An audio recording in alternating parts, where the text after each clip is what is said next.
ভার্সিটির গেট দিয়ে ভিতরে ঢুকতেই কে যেন বলে উঠল, ওই হিরো, এদিকে আয়। বিষয়টা বুঝতে না পেরে আমি আমার মতো হাঁটতে লাগলাম। তখনই আবার পিছন থেকে বলে উঠল। কথাটা আমার কানে এসে পৌঁছাতেই আমি ওইখানে থেমে গেলাম, কারণ আমি নীল শার্ট পরে আছি। তাহলে কি আমাকে কেউ ডাকছে? আশেপাশে তাকিয়ে দেখতে লাগলাম কে ডাকছে আমায়। তখনই একদল শার্ট প্যান্ট পরা মেয়েদের দিকে চোখ পড়ল।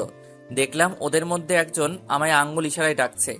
আমাকে তো এই ভার্সিটিতে তেমন কেউ চিনে না, তাহলে এরা আমায় কেন ডাকছে? যাই গিয়ে শুনে আসি। তারপর চলে আসলাম ওদের সামনে। জি, কিছু বলবেন? ভার্সিটিতে নতুন নাকি? ওদের মধ্যে একজন। হ্যাঁ, আসলে আমি এই ভার্সিটির। থাক, আর বলতে হবে না।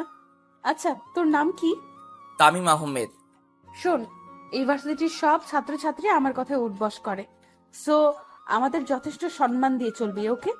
একটু পরে দেখা যাবে কে কাকে সম্মান দেয়। যা, এখন তোর ক্লাসে যা। কিছু না বলে সোজা প্রিন্সিপাল স্যারের রুমে চলে এলাম। ইচ্ছে হয়েছে তাই ছেড়ে দিলাম। আর এই ভার্সিটিতে কার এত সাহস যে আমার নামে প্রিন্সিপাল স্যারের কাছে বিচার দিবে? আরে ভার্সিটিতে নতুন, তাই হয়তো স্যারের সাথে কোনো বিষয়ে কথা বলতে গেছে। আর জান্নাত থাকতে আমাদের কিসের ভয়? চল এখন ক্লাসে যাই। আজ নাকি আবার আমাদের ক্লাসে নতুন একজন স্যার আসছে। ক্লাস শুরু হতেও আর বেশি সময় বাকি নেই। স্যার, আসবো? আরে তামিম, আসো আসো, বাইরে কেন দাঁড়িয়ে আসো, কেন ভিতরে আসো। ধন্যবাদ স্যার। তোমার মেধা দেখে তোমাকে এই চাকরিটা দেওয়া হয়েছে। আশা করি তুমি তোমার সম্পূর্ণ মেধা দিয়ে ছাত্রছাত্রীদের সঠিকভাবে শিক্ষা দিবা। জি স্যার, আমি আমার সবটুকু দিয়ে চেষ্টা করব। চলো তাহলে তোমাকে তোমার ক্লাসরুমটা দেখিয়ে দিয়ে আসি। তারপর প্রিন্সিপাল স্যার আমায় নিয়ে একটা ক্লাসরুমে ঢুকলেন। প্রিন্সিপাল স্যারকে দেখে ক্লাসের সব ছাত্রছাত্রীরা বসা থেকে উঠে দাঁড়ালো। প্রিয় শিক্ষার্থীগণ, তোমাদের গতকাল বলা হয়েছিল আজ তোমাদের নতুন একজন স্যার আসবেন। উনিই হলেন তোমাদের নতুন ইংলিশ স্যার। আজ থেকে উনি তোমাদের ইংলিশ ক্লাস করাবেন। সবাই ওনার সাথে পরিচিত হয়ে নাও। আমি তাহলে গেলাম। কথাগুলো বলেই হেড স্যার ক্লাস থেকে চলে গেলেন। এদিকে জান্নাত আর ওর বান্ধবীরা নতুন স্যারকে ক্লাসে দেখে তো অবাক। এই ছেলেটাকে তো আজ আমরা সকালে কত কিছু বলেছিলাম, আর এখন এই ছেলেটাই কিনা আমাদের স্যার। জান্নাতের তো পুরো মাথা ঘুরছে, কি হচ্ছে এইসব কিছুই বুঝতে পারছে না সে। ক্লাসের সবার দিকে একবার তাকিয়ে সবাইকে জিজ্ঞেস করলাম, কেমন আছো তোমরা? ভালো স্যার, আপনি? আলহামদুলিল্লাহ, আমিও ভালো আছি। তা আজ ভার্সিটিতে আমার প্রথম দিন আর আমার প্রথম ক্লাস, তাই আজকে কোনো ক্লাস করাবো না। আজকে শুধু তোমাদের সাথে পরিচয় হয়ে নিব, কাল থেকে ক্লাস করাবো। তারপর একে একে সবার নাম জিজ্ঞেস করতে শুরু করলাম। নাম জিজ্ঞেস করতে করতে একদম শেষ পর্যায়ে এসে চোখ পড়লো একটা মেয়ের দিকে। আরে, এ তো সেই মেয়ে যে একটু আগেই আমার সাথে কথা বলেছিল আর আমায় সম্মান দিয়ে চলতে বলেছিল। এখন দেখি কে কাকে সম্মান দেয়। এই মেয়ে, তুমি দাঁড়াও। আমি? হ্যাঁ তুমি। নাম কি তোমার? জান্নাত। শুধুই জান্নাত? আগে পিছে কিছু নেই? জি আছে। তাহলে পুরো নাম বলো। জান্নাত চৌধুরী। এই মেয়ে, তোমাকে আমি কখন দাঁড়াতে বললাম, আর তুমি এখনো বসে আছো? Sorry sir. এইবারের মতো কিছু বললাম না, নেক্সট টাইম যেন আর এমন না হয়। এরপর সবার সাথে আরো কিছুক্ষণ কথা বলে ক্লাস থেকে বের হয়ে আসলাম। এদিকে তামিম ক্লাস থেকে বের হয়ে আসার পর জান্নাতের বান্ধবীরা ওকে বলতে শুরু করলো, আমাদের হয়তো ওই সময় ওনার সাথে এমন ব্যবহার করা ঠিক হয়নি রে। আরে তখন কে জানতো যে উনি আমাদের স্যার হবে? কিরে জান্নাত, তুই চুপ করে আছিস কেন? ব্যাটার অনেক সাহস গজিয়েছে দেখছি। আমাকে ক্লাসের সবার সামনে ধমক দেওয়া, এর সত্য আমি নিবই। না হলে আমার নামও জান্নাত না। কি করবি তুই? সময় হলেই দেখতে পাবি। ওই দিনের মতো ভার্সিটি ছুটি হলে বাসায় চলে আসলাম। বাসায় এসে কলিং বেল চাপ দিতেই আম্মু এসে দরজা খুলে দিলেন। কেমন কাটলো ভার্সিটিতে শিক্ষকতা প্রথম দিন? ভালোই। আচ্ছা, তুই গিয়ে ফ্রেশ হয়ে আয়, আমি তোর জন্য টেবিলে খাবার বাড়ছি। তারপর রুমে এসে ফ্রেশ হতে চলে গেলাম। আমি তামিম মা বাবার একমাত্র সন্তান। পড়াশোনা শেষ করে এইবার একটা বিশ্ববিদ্যালয়ে ইংলিশ টিচার হিসেবে চাকরিতে জয়েন করেছি। বাকিটা গল্পতেই জানতে পারবেন। ফ্রেশ হয়ে নিচে এসে খাওয়া দাওয়া করে আবার নিজের রুমে চলে এলাম। এইভাবে দিনটা কেটে গেল।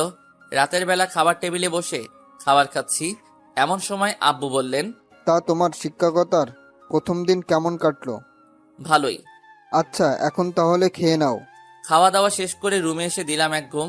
পরের দিন সকালবেলা ঘুম থেকে উঠে হালকা নাস্তা করে সোজা ভার্সিটিতে চলে আসলাম। ক্লাসের সময় হয়ে এলে সোজা ক্লাসে চলে আসলাম। আমাকে দেখেই ক্লাসের সব ছাত্রছাত্রীরা দাঁড়িয়ে পড়ল। তাদেরকে বসতে বলে নিজেও বসে পড়লাম।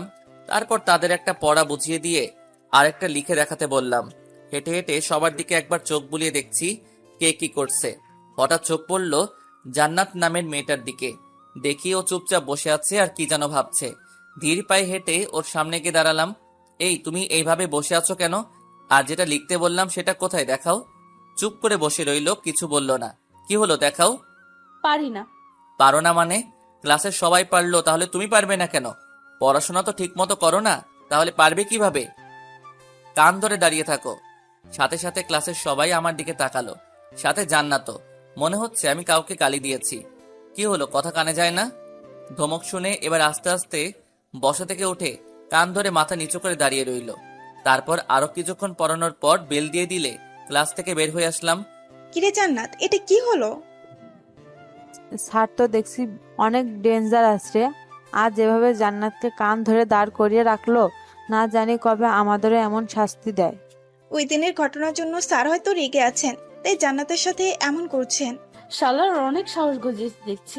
প্রথম দিন ক্লাসে ধমক দিল, তারপর আজ সবার সামনে আমায় কান ধরিয়ে দাঁড় করিয়ে রাখলো। এই ধামড়াটাকে তো একটা শিক্ষা দিতেই হবে দেখছি। কি করবি তুই? আজকে এই ব্যাটার একটা ব্যবস্থা নিব। ওই দিনের মতো ভার্সিটি ছুটি হলে জান্নাত ওর বান্ধবীদের বিদায় করে বাসায় চলে আসলো। আর এসেই ওর বাবার রুমে চলে আসলো। কিরে মা, কখন আসলি? এই তো আব্বু, এখন আসলাম। তা কিছু বলবি? কয়েকদিন ধরে ইংলিশ সাবজেক্টে আমার একটু প্রবলেম আছে। আমি তো আগেই বললাম একটা স্যার রেখে দেই তোর জন্য, কিন্তু তুই তো না করে দিলি, বললি এখন লাগবে না। তখন তো আর জানি না যে এমন হবে। তা এখন কি চাস বল? ভার্সিটিতে একজন নতুন ইংলিশ স্যার এসেছেন, খুব ভালো পড়ান। ওনাকে বলো আমায় বাসায় এসে পড়াতে। স্যারের নাম কি? তামিম আহমেদ। আচ্ছা, আমি ওই স্যারের সাথে কথা বলে দেখছি। দেখছি না, এই স্যারের কাছেই আমি পড়বো, না হলে কিন্তু পড়বো না। আচ্ছা, ওই স্যারই তোকে পড়াবে। এখন রুমে গিয়ে ফ্রেশ হয়ে নে যা। তারপর জান্নাত ওর রুমে এসে ফ্রেশ হতে চলে গেল। এবার বেটা বুঝবে মজা। এদিকে জান্নাতের বাবা আমজাদ চৌধুরী ভার্সিটির প্রিন্সিপালের কাছে ফোন করে নতুন স্যারের নাম্বার নিয়ে ওই স্যারকে ফোন দিলেন। জান্নাতের বাবা এই শহরের টপ ধনীদের মধ্যে একজন।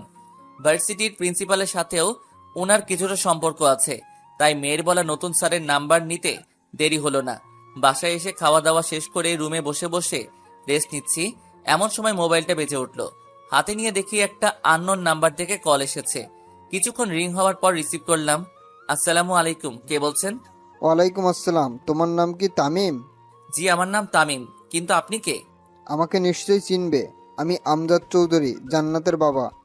আমজাদ চৌধুরীর নাম অনেকবার শুনেছি, এই শহরের নামকরা ধনীদের মধ্যে একজন, কিন্তু জান্নাত যে ওনার মেয়ে এটা জানতাম না। জান্নাত কি তাহলে আমার নামে ওর বাবার কাছে নালিশ করেছে, যার কারণে উনি আমায় ফোন দিলেন? করলে করুক, আমি তো ওর সাথে কোনো খারাপ ব্যবহার করিনি। জান্নাতের কাছ থেকে শুনলাম তুমি নাকি ওদের ভার্সিটিতে নতুন জয়েন হয়েছো আর ওদের ইংলিশ ক্লাস নাও। জি, আপনি ঠিকই শুনেছেন, কিন্তু আপনি আমায় ফোন করলেন কিসের জন্য, জানতে পারি? জান্নাতের নাকি ইংলিশ সাবজেক্ট কিছু প্রবলেম আছে, তাই ও তোমার কাছে পড়তে চাই। না করতে পারবা না কিন্তু। মেয়েটাকে আমি কথা দিয়ে ফেলেছি যে তুমি ওকে বাসায় এসে পড়াবা। আঙ্কেল, আমি সবেমাত্র ভার্সিটিতে জয়েন হলাম, কিছুদিন পর থেকে পড়ালে হয় না? যেভাবে ধরেছেন তাতে তো সোজাসুজি না করতে পারবো না, তাই এই কথা বললাম। দেখো, ও ছোটবেলা থেকে মাকে হারিয়েছে, তাই ছোট থেকে ওর কোনো কথা আমি অমান্য করিনি। তুমি প্লিজ না করো না বাবা। ওকে আঙ্কেল, আমি জান্নাতকে পড়াবো, কিন্তু আপনার বাসার ঠিকানাটা? এখানে এসে একটা বড় বাড়ি দেখতে পাবা, ওইটাই আমার বাসা। তা পড়তে কখন আসবা? সন্ধ্যা 7টার দিকে আসবো আঙ্কেল। ওকে, তাহলে রাখি, তুমি ঠিক সময়ে চলে এসো। বলেই কল কেটে দিলেন। কল কেটে দিয়ে মেয়ের রুমে গিয়ে খবরটা দিয়ে আসলেন আমজাদ সাহেব। খবরটা পেয়ে তো জান্নাত বেজায় খুশি। চাকরিতে জয়েন হলাম 2 দিনও হলো না, আর এই মেয়ে এখনই আমার কাছে পড়তে যাচ্ছে। ডাল মেয়ে জরুর কুছ কালা হ্যায়। ওই দিনের মতো রাতের খাবার খেয়ে ঘুমিয়ে পড়লাম।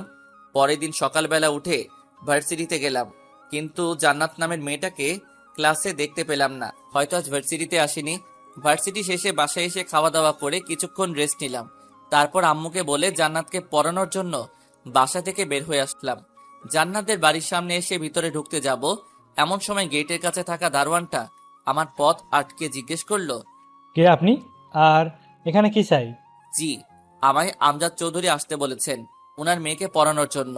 আপনি এইখানে একটু দাঁড়ান, আমি এক্ষুনি আসছি। বলেই লোকটা ভিতরে চলে গেল। কিছুক্ষণ পর আবার সামনে এসে বলল, স্যার আপনাকে ভিতরে যেতে বলেছে। তারপর ভিতরে ঢুকে দেখি অনেক সুন্দর একটা বিশাল বাড়ি, চারদিকে বাগান আর অনেক মানুষ দাঁড়িয়ে আছে। মনে হচ্ছে এরা আমজাদ সাহেবের লোক। তারপর বাসার ভিতরে গিয়ে দেখি আমজাদ সাহেব সোফার মধ্যে বসে আছেন। আমাকে দেখেই বললেন, তাহলে তুমি জান্নাতের ইংলিশ টিচার? জি। মেয়েটা আমার একটু জেদি টাইপের, আর কারো কথা শোনে না। তুমি একটু ম্যানেজ করে নিও বাবা। আচ্ছা আঙ্কেল। চলো তোমাকে ও রুমটা দেখিয়ে দিয়ে আসি। তারপর উনি আমায় উপরের একটা রুমে নিয়ে এসে ঢুকলেন। দেখলাম ঘরটা অনেক সুন্দর করে সাজানো, আর বিছানার উপর একটা মেয়ে বসা। আরে এটাই তো জান্নাত। জান্নাত আমাকে দেখতে পেয়েই বিছানা থেকে উঠে বসলো। পরনে শর্ট প্যান্ট আর গায়ে একটা শার্ট। একবার দেখে চোখ নামিয়ে নিলাম। মামুনি, তোমার স্যার এসেছে, রেডি হয়ে পড়তে বসো, আমি গেলাম। বলেই আমজাদ সাহেব রুম থেকে চলে গেলেন। স্যার দাঁড়িয়েছেন কেন, বসেন। ওর কথা শুনে আশেপাশে তাকিয়ে দেখলাম একটা টেবিলে অনেকগুলো বই রাখা। ওইটাই গিয়ে একটা চেয়ার টেনে বসে পড়লাম। জান্নাত কিছুক্ষণ কি যেন করলো, সেদিকে আমি ধ্যান দিলাম না। কিছুক্ষণ পর জান্নাত এসে আমার সামনে চেয়ারটায় বসে পড়লো। কোনটা বুঝো না বলো, আমি বুঝিয়ে দিচ্ছি। এই চ্যাপ্টারের কিছুই বুঝি না। ওকে দেখো, আমি বুঝিয়ে দিচ্ছি। কিছুক্ষণ বোঝানোর পর ওর দিকে তাকিয়ে দেখি ও এক ধ্যানে আমার দিকে তাকিয়ে আছে। এইভাবে তাকিয়ে আছো কেন? আর এতক্ষণ যা বুঝালাম বুঝতে পেরেছো, নাকি কোথাও কোনো প্রবলেম আছে? হ্যাঁ না, মানে আসলে একটা কথা বলার ছিল। হ্যাঁ বলো, কি বলবা? Sir I love you. What? বেয়াদব মেয়ে কোথাকার! স্যারকে কেউ এসব বলে? আরে স্যার, আপনি যেটা ভাবছেন সেটা নয়, বলছি আই লাভ ইউ এর মানেটা কি? কোন ক্লাসে পড়ো এবার? ছাত্রী পড়াতে আসলেন, অথচ ছাত্রী কোন ক্লাসে পড়ে এটাও জানেন না। এই মেয়ে চুপ, একদম হাসবে না। যা বলছি তার উত্তর দাও। অনার্স প্রথম বর্ষে। অনার্সে পড়াশোনা করো, অথচ এই কথার মানে জানো না? জানি না বলেই তো জিজ্ঞেস করলাম, ফাজলামি করবো কেন? এসব বাদ দাও, আর বলো কোথাও কোনো প্রবলেম আছে কিনা। ওইটার মানে বলবেন না? কোনটা? ওই যে একটু আগে বললাম। এখন কিন্তু বেশি হয়ে যাচ্ছে। কি? পড়াতে মন দাও, না হলে তোমার আব্বুর কাছে গিয়ে বিচার দিব কিন্তু। বিচার দিলে এমন হল করবো যে জীবনও ভুলতে পারবেন না। কিছু বললে? না, কই কি বললাম। আচ্ছা, এখন পড়াতে মন দাও। তারপর জান্নাতকে আবার ওই চ্যাপ্টারটা বোঝাতে লাগলাম। হঠাৎ মনে হলো আমার পায়ে কে যেন বারবার সুরসুরি দিচ্ছে। জান্নাতের দিকে তাকিয়ে দেখি ও এক ধ্যানে বইয়ের দিকে তাকিয়ে আছে। বিষয়টা আর পাত্তা দিলাম না। কিছুক্ষণ পর আবার পায়ে সুরসুরির অনুভব করলাম। তার সাথে টেবিলের নিচে তাকালাম, কিন্তু কিছুই দেখতে পেলাম না। কি হলো স্যার, নিচে কি খুঁজছেন? না মানে মনে হলো পায়ে কি যেন একটা লাগছিল। কই, নিচে তো কিছুই নেই। জানি না কি থেকে কি হবে। আচ্ছা তুমি পড়ো। তারপর জান্নাতকে আরো কিছুক্ষণ পড়ানোর পর ওকে ছুটি দিয়ে বাসায় চলে আসলাম। বাসায় এসে রাতের খাবারটা খেয়ে রুমে এসে ঘুমিয়ে পড়লাম। সকালবেলা ঘুম থেকে উঠে ফ্রেশ হয়ে নাস্তা করে ভার্সিটি যাওয়ার জন্য রেডি হয়ে নিলাম। তারপর বাসা থেকে বের হয়ে একটা রিক্সা নিয়ে সোজা ভার্সিটিতে চলে এলাম। ক্লাসে এসে সবাইকে একটা পড়া বুঝিয়ে দিয়ে আরেকটা লিখে দেখাতে বললাম। সবাই লিখছে আর আমি একে একে সবার খাতার চোখ বুলিয়ে যাচ্ছি। হঠাৎ জান্নাতের খাতার উপর চোখ পড়তেই দেখি ওর খাতায় বড় করে একটা লাভ এঁকে সেটাকে কালার করছে। মেজাজটাই খারাপ হয়ে গেল ওর কাণ্ড দেখে। সাথে সাথে ওকে ধমক দিয়ে দাঁড়াতে বললাম। ও ধমক শুনে দাঁড়িয়ে গেল।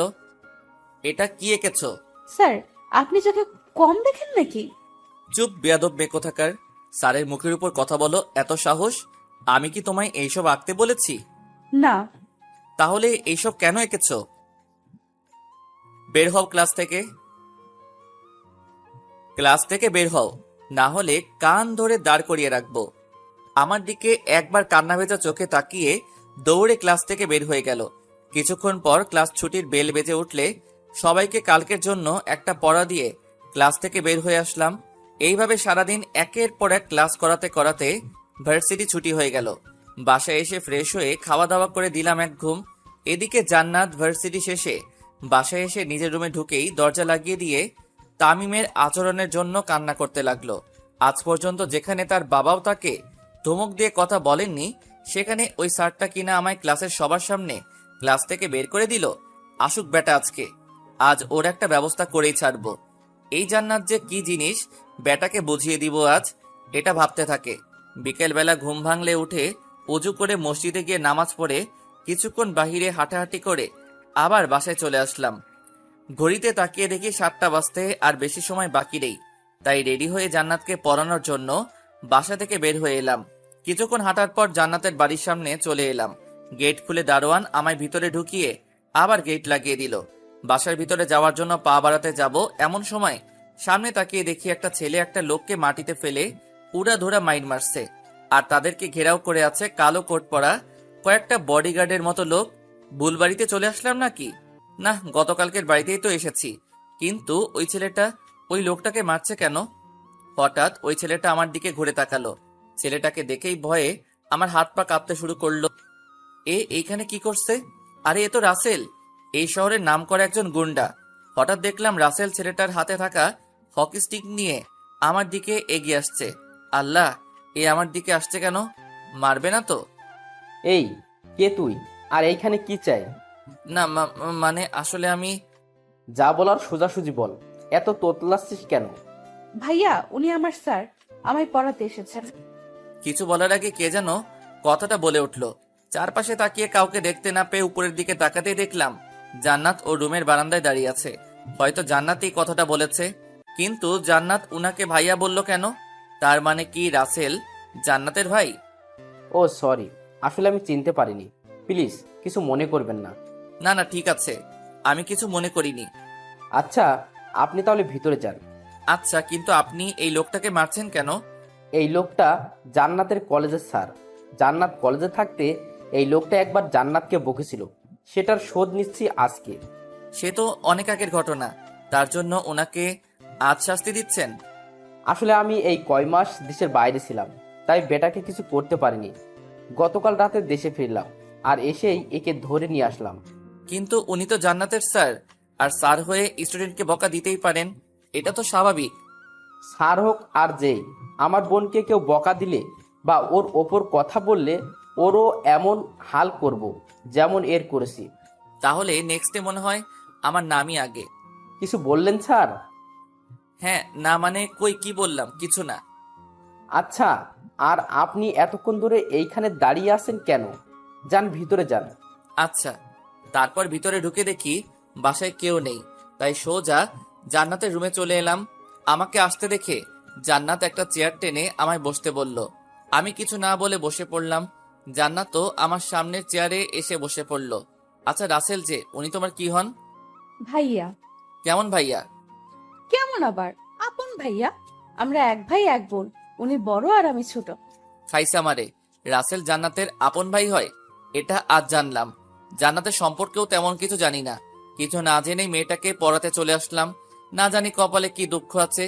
ওর ভাই যদি জানতে পারে আমি জান্নাতকে 1 দিন না 2 দিন না 3 দিন বকেছি, তাহলে আমার কি হবে? কি হলো স্যার, এত কি ভাবছেন? আজ পড়াবেন না? পড়াবো। আচ্ছা জান্নাত, একটা কথা বলি। কি কথা বলেন? ভার্সিটিতে এত স্যার থাকতে তুমি আমার কাছে কেন পড়তে চাইলা? তোমাকে যে শিক্ষা দেব তাই। কি হলো, চুপ করে আছো কেন, বলো। আসলে স্যার, প্রথম দিন আপনার ক্লাস করেই বুঝতে পেরেছিলাম যে আপনি স্যার হিসেবে ইংলিশে খুব ভালো। তার জন্যই আব্বুকে বলে আপনাকে আমার হোম টিচার বানিয়ে নিলাম। ও আচ্ছা, এখন পড়ো। কি পড়বো? গতকাল যে চ্যাপ্টারটা বুঝিয়েছিলাম, বুঝেছো? একটু একটু। আচ্ছা, আজকে আবার ওইটা বুঝাচ্ছি, খেয়াল করো। কিছুক্ষণ পর বুঝেছো তাহলে? আরেকবার বোঝালে ভালো হয়। ওকে, খেয়াল করো আবার। কিছুক্ষণ বোঝানোর পর, আর কোথাও কোনো প্রবলেম আছে? স্যার, এই চ্যাপ্টারের কিছুই বুঝি না।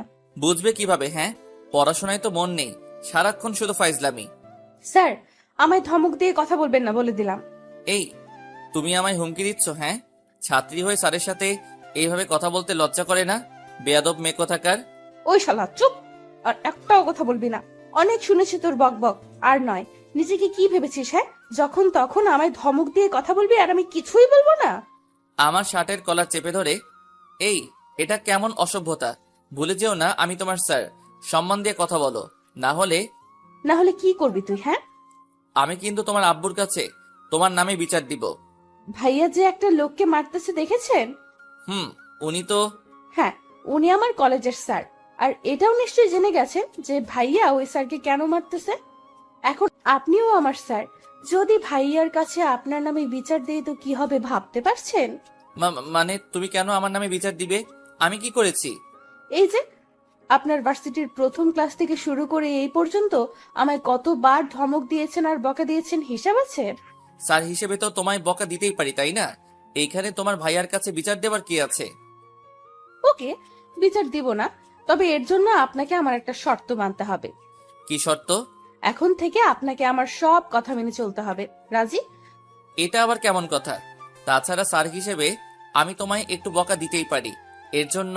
আমি এত কথা শুনতে চাচ্ছি না, আমার শর্তে রাজি কি না সেটা বলেন।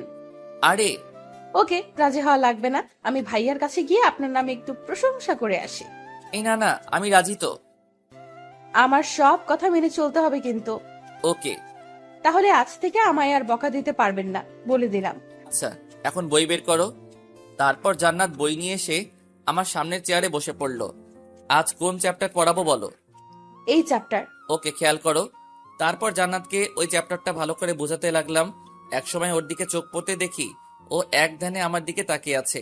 প্রথমবার ডাকলাম, বাট কোনো রেসপন্স নেই। দ্বিতীয়বার টেবিলে থাকা স্কেলটা দিয়ে ওর হাতে একটা বসিয়ে দিলাম। সাথে সাথে সে হকচকিয়ে উঠল। কি হলো স্যার, আপনি আমায় মারলেন কেন? মারবো না তো কি করব? এতক্ষণ ধরে পড়াচ্ছি, অথচ তুমি বইয়ের দিকে না তাকিয়ে আমার দিকে হাবলির মতো তাকিয়ে আছো। এমন করলে পড়া মাথায় ঢুকবে কিভাবে? কি কি বললেন? আমি হাবলি? দাঁড়ান, আমি এক্ষুনি গিয়ে ভাইয়ের কাছে আপনার নামে বিচার দিব। আরে আরে, এইখানে ভাইয়াকে টানছো কেন? স্যার হয়ে তো তোমাকে মারার অধিকার আমার আছেই। একটু আগে আপনি আমায় কি বললেন মনে নেই? কি বললাম? এই যে এখন থেকে আপনি আমার সব কথা শুনবেন, আর এটাও বলেছেন যে আমায় আর কখনো বকা দিবেন না, আর সেখানে আপনি আমায় মেরে বসলেন। দেখো আমি আর কোনো কথা শুনবো না, আমি গেলাম ভাইয়ার কাছে বিচার দিতে। এই না, প্লিজ এমন করো না। আমার ভুল হয়ে গেছে, প্লিজ এইবারের মতো মাফ করে দাও। আর কখনো তোমায় মারবো না, সত্যি। শেষে কিনা স্যার হয়ে ছাত্রীর কাছে মাপ চাইতে হচ্ছে। হায়রে কপাল। মনে থাকবে তো? হ্যাঁ হ্যাঁ, মনে থাকবে। আচ্ছা, এবার পড়ান। তারপর ওকে আবার সে আগের চ্যাপ্টার পড়াতে শুরু করলাম। কিছুক্ষণ পর জান্নাতের দিকে চোখ পড়তেই দেখি সে আবার আমার দিকে এক ধ্যানে তাকিয়ে আছে। বুঝতেছি না এই মেয়ে বারবার আমার দিকে এইভাবে তাকিয়ে থাকে কেন। এখন কিছু বলাও যাবে না, বললে আবার ওর ভাইয়ের কাছে বিচার দিয়ে বসবে। কি পড়ালাম এতক্ষণ, বুঝেছো? এক ধ্যানে আমার দিকে তাকিয়ে আছে। কি হলো, এইভাবে তাকিয়ে আছো কেন? ওর চোখের সামনে হাত নাড়িয়ে হ্যাঁ, না আসলে কিছু বলছেন? বলছি, এতক্ষণ যা পড়ালাম তা বুঝেছো নাকি কোথাও বুঝতে সমস্যা আছে? কিছুই তো বুঝিনি। ভীষণ রাগ হলো, তবুও নিজেকে কন্ট্রোল রেখে ঠান্ডা গলায় বললাম, এতক্ষণ ধরে বোঝালাম অথচ কিছুই বুঝোনি। ধ্যান কোথায় থাকে তোমার? আপনার দিকে। কি? মানে আসলে বলতে চেয়েছি, আপনার মুখের দিকেই তাকিয়েছিলাম আর বোঝার চেষ্টা করছিলাম। আমার মুখের দিকে তাকিয়ে থাকলে হবে না, বইয়ের দিকে খেয়াল করতে হবে। হুম দেখো আবার। কিছুক্ষণ পর, এবার বুঝতে পেরেছো? কিছুটা।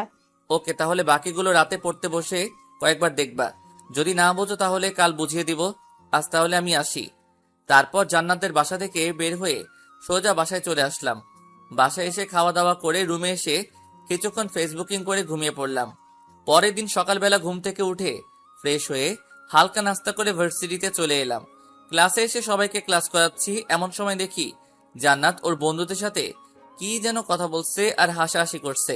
দিলাম এক ধমক মেয়েটাকে, সাথে ওর বন্ধুদেরকেও। ধমককে সবাই চুপ হয়ে গেল, আর জান্নাত আমার দিকে একটু রাগী দৃষ্টিতে তাকালো। ওর তাকানো দেখে একটু ভয় পেলাম, তবু মনে মনে বললাম, এটা তো আর ওর বাসা না যে ধমক দেওয়া যাবে না, এটা তো ইউনিভার্সিটি। কিছুক্ষণ পর বেল বেজে উঠল। ক্লাস থেকে বের হয়ে আরেক ক্লাসে চলে গেলাম ক্লাস করানোর জন্য।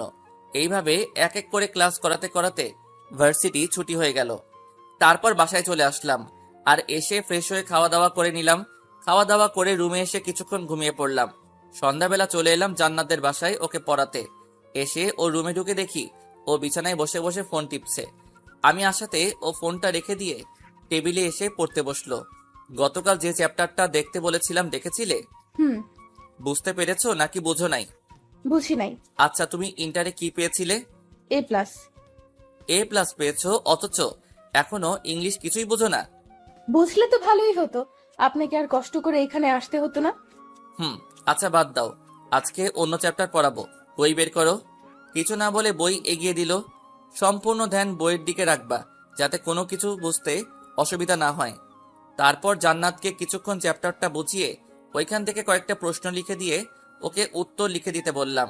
কলম মুখে নিয়ে একটু পরপর কামড়াচ্ছে, কিন্তু উত্তর আর লিখতে পারছে না। পাশে থাকা বইটা দিয়ে ওর মাথায় মেরে বসলাম। এইগুলো তো আজকেই ক্লাসে করালাম, ক্লাসে বসে গল্প করলে পড়া বুঝবে কিভাবে? সাথে সাথে ওর চেয়ার থেকে উঠে এসে আমার কলার চেপে ধরলো আর বলতে লাগলো, এই শালা, স্যার হয়েছিস বলে যখন তখন আমায় মারবি বকবি আর আমি কিছুই বলবো না, তাই না? ক্লাসেও প্রতিদিন আমায় বকা দিস, আবার এখানেও এসে আমায় বকা দিস। আমায় কি পেয়েছিস তুই, হ্যাঁ? এই এটা কেমন অসভ্যতা? আমি তোমার স্যার। রাখ তোর স্যার, আমার সামনে এত স্যারগিরি দেখাতে আসবি না, না হলে ভাইয়াকে বলে এমন থোলাই খাওয়াবো যে জীবনেও বিছানা থেকে উঠে দাঁড়াতে পারবি না। ওর কথায় এতক্ষণ ভয় না পেলেও ওর ভাইয়ের কথা শুনতেই ভয়ে টুপ গিলতে লাগলাম। যে ডেঞ্জারাস লোক জান্নাতের কথায় সত্যি সত্যি মেরে বিছানায় শুয়ে দিতে পারে। কি ভাইয়াকে ডাক দিব? না না, এখন ভয় পাচ্ছেন কেন? কই ভয় পাচ্ছি? তুই পড়তে বসো, এমনিতেই আজ বেশি পড়া হয়নি। হুম, আজ পড়াও হবে না। তাহলে আমি চলে যাই? হুম, যাওয়াও যাবে না। তাহলে কি করব? একটা চেয়ার টেনে আমার সামনাসামনি এসে বসে পড়লো। আমার চোখের দিকে তাকান। কেন? তাকাতে বলছি না? ভয়ে ওর দিকে মুখ তুলে তাকালাম। আমার চোখের দিকে তাকান। তাকালাম। কিছু দেখতে পাচ্ছেন? চোখের ভিতর কালো মণি। আমি সেটা বলিনি, অন্য কিছু দেখতে পাচ্ছেন না? চোখের ভিতরে আর কি থাকবে? ভালোবাসার নজরে তাকিয়ে দেখেন, সব বুঝে যাবেন। ওর কথা শুনে বুঝতে বাকি রইল না যে ও কি বলতে চাচ্ছে, কিন্তু এটা তো সম্ভব নয়, কারণ ও আমার ছাত্রী। কি হলো, চুপ করে আছেন কেন? আমার একটা কাজ আছে, আমি গেলাম বলেই দরজার সামনে আসতে না আসতেই পিছন থেকে জান্নাত ডাক দিয়ে দাঁড়াতে বলল। আমিও দাঁড়িয়ে গেলাম। চেয়ার থেকে উঠে আমার একদম কাছে চলে আসলো আর তার দুই হাত দেয়ালে দুই পাশে রেখে আমায় ওর হাতের মধ্যে বন্দি করে ফেললো। এই কি করছো এইসব? আমাকে ভালো লাগে না আপনার? দেখো, আমি তোমার স্যার, আর সরো। চুপ, আর একটাও কথা শুনতে চাই না। আমি কি চাচ্ছি সেটা আপনি ভালো করেই বুঝতে পেরেছেন, আর আমি যে জিনিসের উপর চোখ রাখি সেটা যে কোনো মূল্যে আদায় করে নেই। আমার কাজ আছে, আমায় যেতে দাও প্লিজ। এত কাজ কিসের? আমাকে ভালো লাগে না বুঝি? দেখো, তুমি কিন্তু বাড়াবাড়ি করছো। কি বাড়াবাড়ি করলাম? এমন করলে আমি কিন্তু আর তোমাকে পড়াতে আসবো না।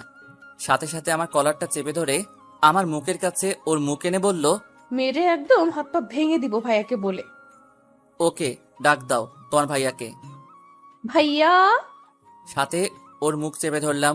ভুল হয়ে গেছে আমার, প্লিজ ভাইয়াকে ডাক দিও না। তাহলে একটা কিস দেন। হোয়াট? পাগল নাকি? আমি এসব পারবো না।